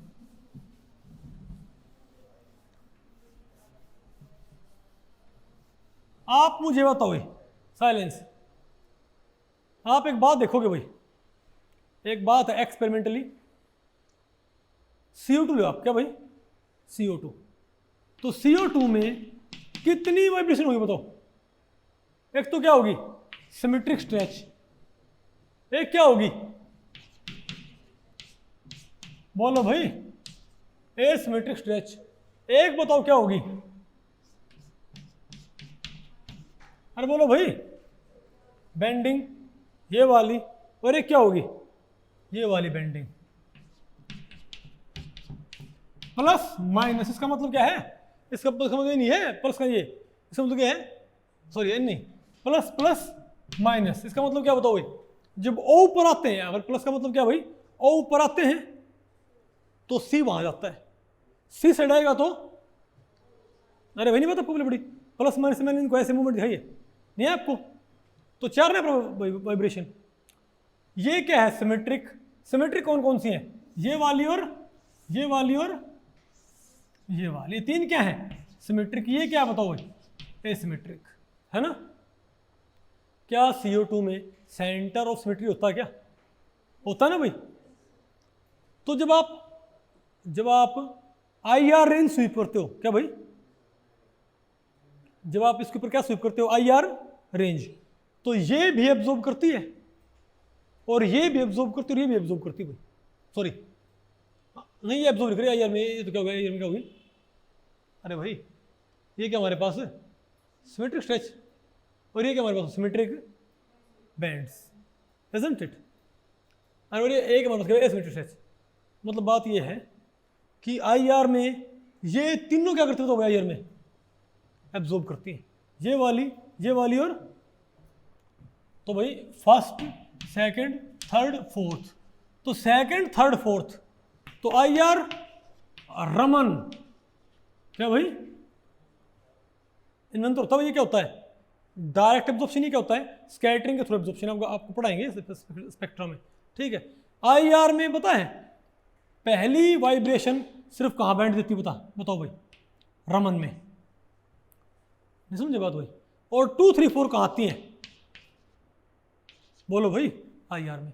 मतलब ये तीनों कहाँ एब्जॉर्ब करती है सिर्फ, और ये सिर्फ कहाँ एब्जॉर्ब करती है, मतलब जो ये 3 बैंड अगर मुझे कहाँ नजर आ गए, रमन स्पेक्ट्रम में, सॉरी ये 3 बैंड मुझे कहाँ नजर आ गए, IR में, तो मुझे रमन में नजर नहीं आते, और जो रमन में दो IR में नजर आता वो मुझे, मतलब जो IR में नजर आता है वो रमन में नजर नहीं आएगा, और जो रमन में आएगा वो IR में नजर नहीं आएगा। ये 3 बैंड सिर्फ कहाँ नजर आएंगे, IR में, और ये रमन में, IR में क्या एब्सेंट होगा, और ये क्या होगा, रमन में क्या होगा, प्रेजेंट, वो तीनों क्या होगा, एब्सेंट। रमन में सिर्फ ये आएगा, IR में सिर्फ तीनों आएंगे, यानी कोई बैंड भाई दोनों में नहीं होगा, कॉमन बैंड। जैसे भाई आपने देखा ना वाटर में क्या थी, 3 वाइब्रेशन, तीनों क्या थी, रमन में, और तीनों कहाँ थी, IR में, नहीं बात आपको पहले भाई? लेकिन यहाँ पर क्या होता है भाई, तो एक बात देखी गई है, जिन मॉलिक्यूल का सेंटर ऑफ सिमेट्री होगा ना, उनमें जो वाइब्रेशंस हैं, अगर वो रमन में एब्जॉर्ब करती हैं तो IR में एब्जॉर्ब नहीं करेंगी, और अगर IR में एब्जॉर्ब करती तो वो रमन में एब्जॉर्ब नहीं करेंगी। इसको बोलते हैं principle of mutual exclusion. If the molecular geometry is having centre of symmetry, IR active vibrations will be Raman inactive, and vice versa is also true. नहीं बात आपको पहले भाई? तो इसको आप भाई जस्टिफाई कैसे कर सकते हो इस बात को? इसको आप भाई ऐसे जस्टिफाई करोगे कि सेंटर ऑफ सिमेट्री मतलब क्या होता है कि भाई टेबल, अरे कि भाई कैरेक्टर टेबल में क्या होगा, इन्वर्जन होगा ना। अरे भाई सेंटर ऑफ सिमेट्री होने मतलब क्या होता है, अगर मॉलिक्यूल में क्या सेंटर ऑफ सिमेट्री, तो उसकी टेबल में क्या होगा, इन्वर्जन ऑपरेशन होगा ना भाई। अरे भाई जिन इन्वर्जन कहाँ होता है बताओ, इन्वर्जन ऑपरेशन किन की टेबल में होता है बताओ, जिन सेंटर ऑफ सिमेट्री होगा। तो आप एक काम करियो, आप वो टेबल देखियो जिसमें इन्वर्जन हो। इसमें क्या हो भाई, आप जैसे OH की टेबल होती है क्या भाई, जैसे किसकी टेबल होती है, ऑक्टाहेड्रा की, ऑक्टाहेड्रा की टेबल में इन्वर्जन होता है ना भाई। तो वहां पर आपको जिन इरिड्यूसिबल के सामने क्या मिलेंगे, वेक्टर, वहां क्या नहीं मिलेंगे आपको, टेंसर, और जहां टेंसर वहां पर क्या नहीं होंगे, वेक्टर। समझे बात भाई। तो भाई अगर जिस टेबल में जिस टेबल में क्या होता है इन्वर्जन, उसमें इरिड्यूसिबल रिप्रेजेंटेशंस के सामने, जिसके सामने क्या पड़ता है, वेक्टर, उस सामने टेंसर नहीं पड़ता, टेंसर पड़ता वेक्टर नहीं पड़ता। इसका मतलब क्या है, अगर कोई वाइब्रेशन क्या हुई टेंसर से मैच करेगी तो वेक्टर से मैच नहीं करेगी, और वेक्टर से मैच की तो भाई टेंसर से मैच नहीं करेगी। मतलब या तो क्या इरेक्टिव या क्या होगी, रिफ्लेक्टिव, दोनों साथ में नहीं होगी भाई। सिमिलरली D4H, क्या D4H में इन्वर्जन होता है, क्या D4H में इन्वर्जन होता है क्या, बिल्कुल। तो आप एक बार D4H की टेबल देखियो, कैरेक्टर टेबल भाई, जिस इरिड्यूसिबल रिप्रेजेंटेशन के सामने क्या पड़ेगा, वेक्टर, उसके सामने क्या नहीं पड़ेगा, और जिसके सामने क्या पड़ेगा, टेंसर, उसके सामने क्या नहीं होगा भाई, वेक्टर। इसका मतलब क्या हो भाई कि अगर कोई वाइब्रेशन के सामने वेक्टर पड़ता है तो टेंसर नहीं पड़ेगा, टेंसर पड़ेगा तो भाई वेक्टर नहीं पड़ेगा। तो जो ये, तो भाई आप ये बात देखोगे, जिस पॉइंट ग्रुप में क्या होता है इन्वर्जन ऑपरेशन, उसकी कैरेक्टर टेबल में इरिड्यूसिबल रिप्रेजेंटेशंस के सामने वेक्टर और टेंसर्स की प्रेजेंस में क्या होती है, एक एक्सक्लूसिवनेस होती है भाई, एक एक्सक्लूसिविटी आपको देखने को मिलेगी। या तो टेंसर या वेक्टर साथ में नहीं होंगे भाई। तो अगर टेंसर और वेक्टर में क्या वहां पर एक एक्सक्लूसिविटी भाई, तो यही एक्सक्लूसिविटी कहां देखने को मिलेगी आपको, IR और रमन एक्टिविटी में, क्योंकि वो किससे एक्टिवेट होती है, वेक्टर और टेंसर से। नहीं मैं तो आपको पहले पड़ी भाई। जैसे वाटर में क्या होता है, वाटर में क्या नहीं होता, इन्वर्जन नहीं होता ना भाई वाटर में। तो क्या वाटर में क्या TD में इन्वर्जन होता, नहीं। तो यहां पर देखो भाई, यहां पर किसी T2 के सामने क्या पढ़ते हैं, वेक्टर भी और टेंसर भी।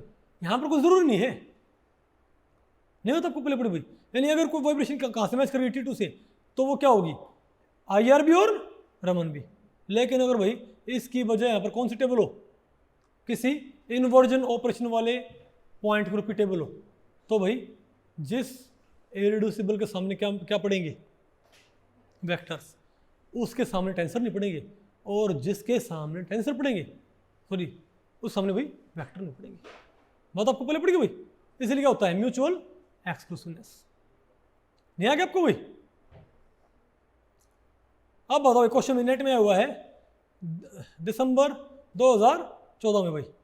बताओ क्या था क्वेश्चन, ये क्वेश्चन नेट में है, पार्ट सी में 4 नंबर में। और मैं आपको बताऊँ भाई, ये क्वेश्चन 2 बार रखा है, एक तो इस तरीके से, एक बार और भी रखा भाई 4 नंबर में ही, 2 क्या मेरे ख्याल 3 बार रखा हुआ है यही क्वेश्चन भाई 3 बार रखा है मेरे ख्याल से। लेकिन भाई मैंने सिर्फ एक बार ही किया है। क्यों? क्योंकि ये सॉल्व करते हुए वो 2 बार क्वेश्चन अपने आप आ जाएंगे आपको। कैसे?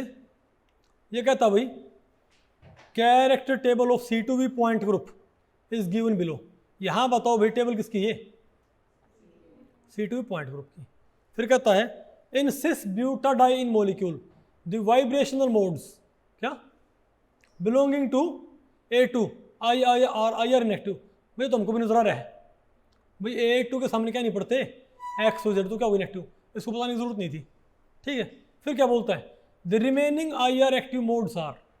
एक बार क्वेश्चन ये रखा है कि बताओ भाई, कि बताओ सिस ब्यूटाडाइन में, इसके अंदर एक बार क्या रखा भाई कि सिस ब्यूटाडाइन के अंदर कितनी IR एक्टिव वाइब्रेशन होंगी।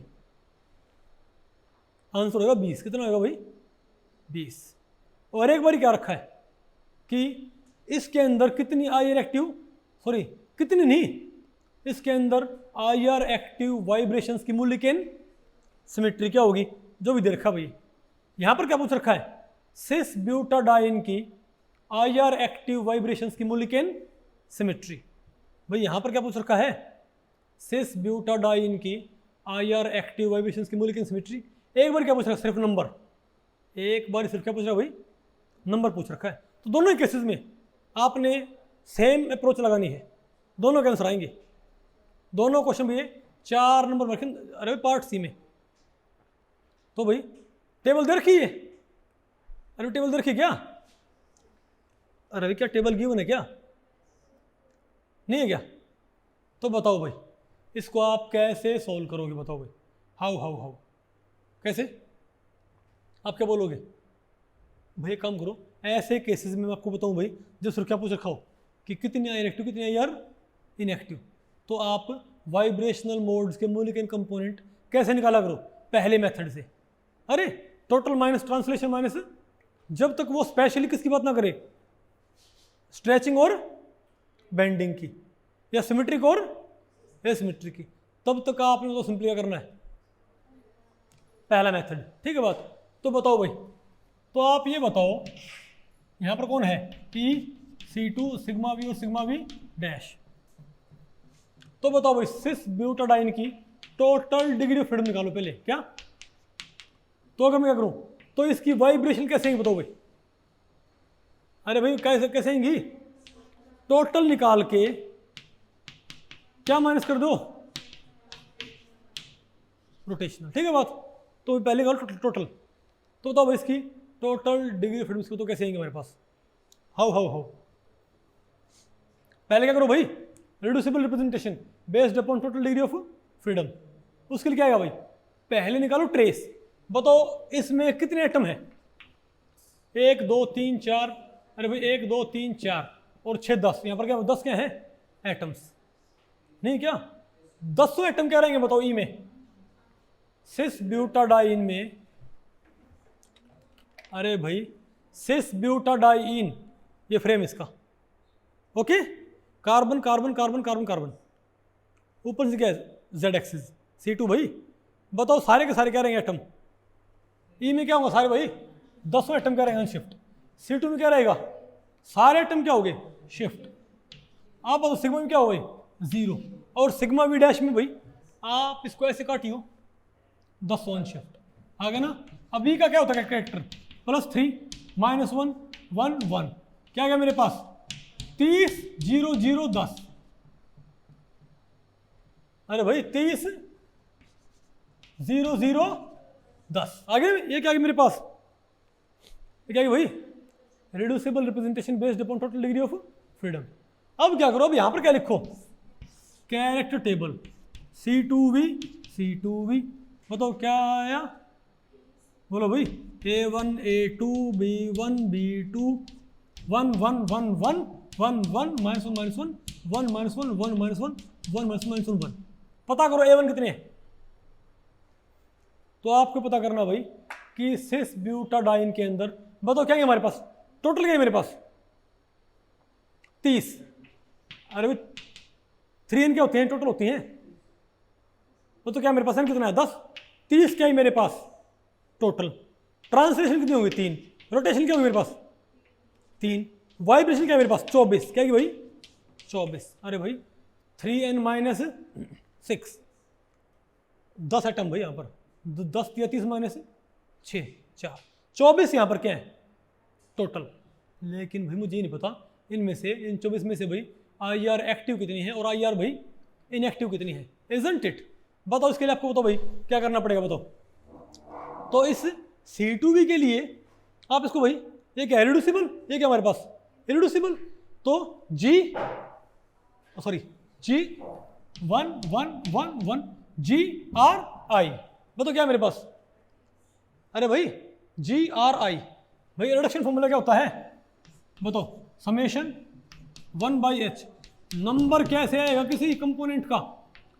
1/h G काई आर काई आई बाई बस। बोलो भाई क्या आएगा?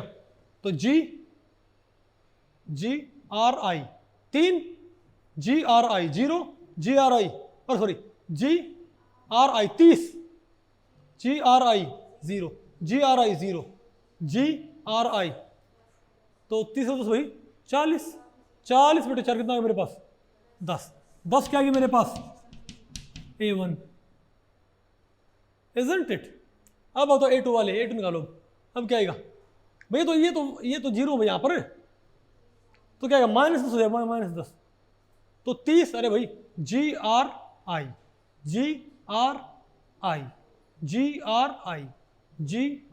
क्या आएगा? 30 + 0 + 0 -10 क्या आ गया? 20 बटे 4 5 क्या है मेरे पास? A2। अब बताओ B1 देख, बताओ B1 भाई।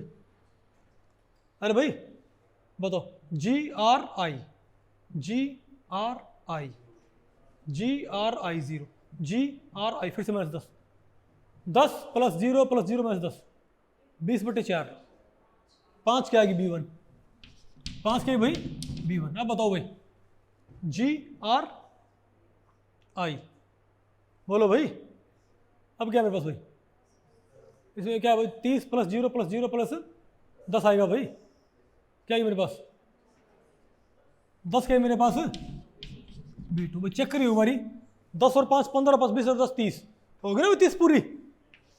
अरे बोलो भाई। अब ये मेरे पास क्या है? 3 है, नहीं तो क्या है? टोटल आई है। अब बताओ ट्रांसलेशन कैसे निकालो? Bye the careful examination of character table.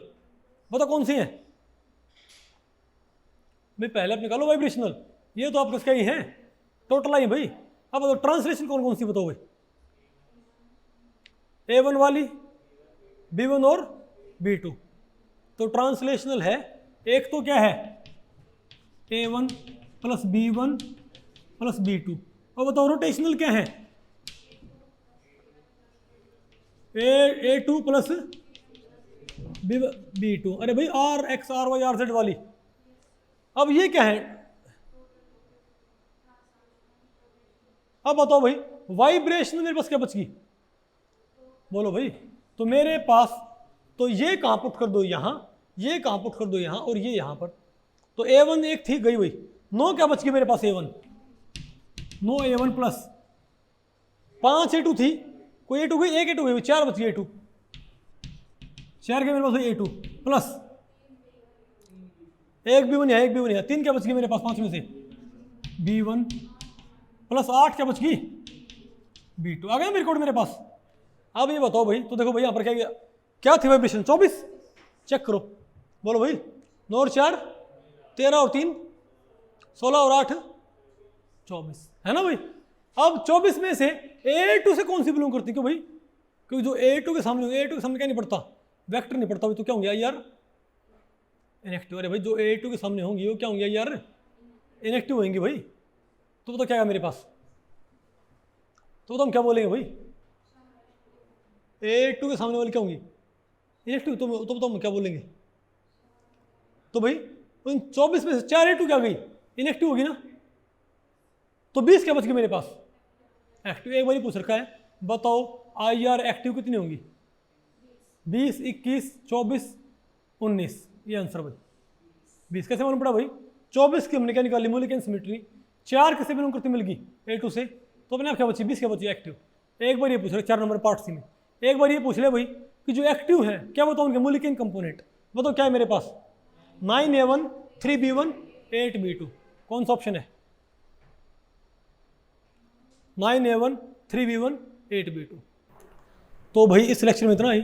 अगर इस लेक्चर के बारे में आपके कुछ प्रश्न या सुझाव हैं तो आप मुझे नीचे कमेंट सेक्शन में पूछ सकते हैं। मैं उनके उत्तर देने की पूरी कोशिश करूंगा। तो भी ठीक है, मिलते हैं अगले लेक्चर में। तब तक के लिए नमस्ते।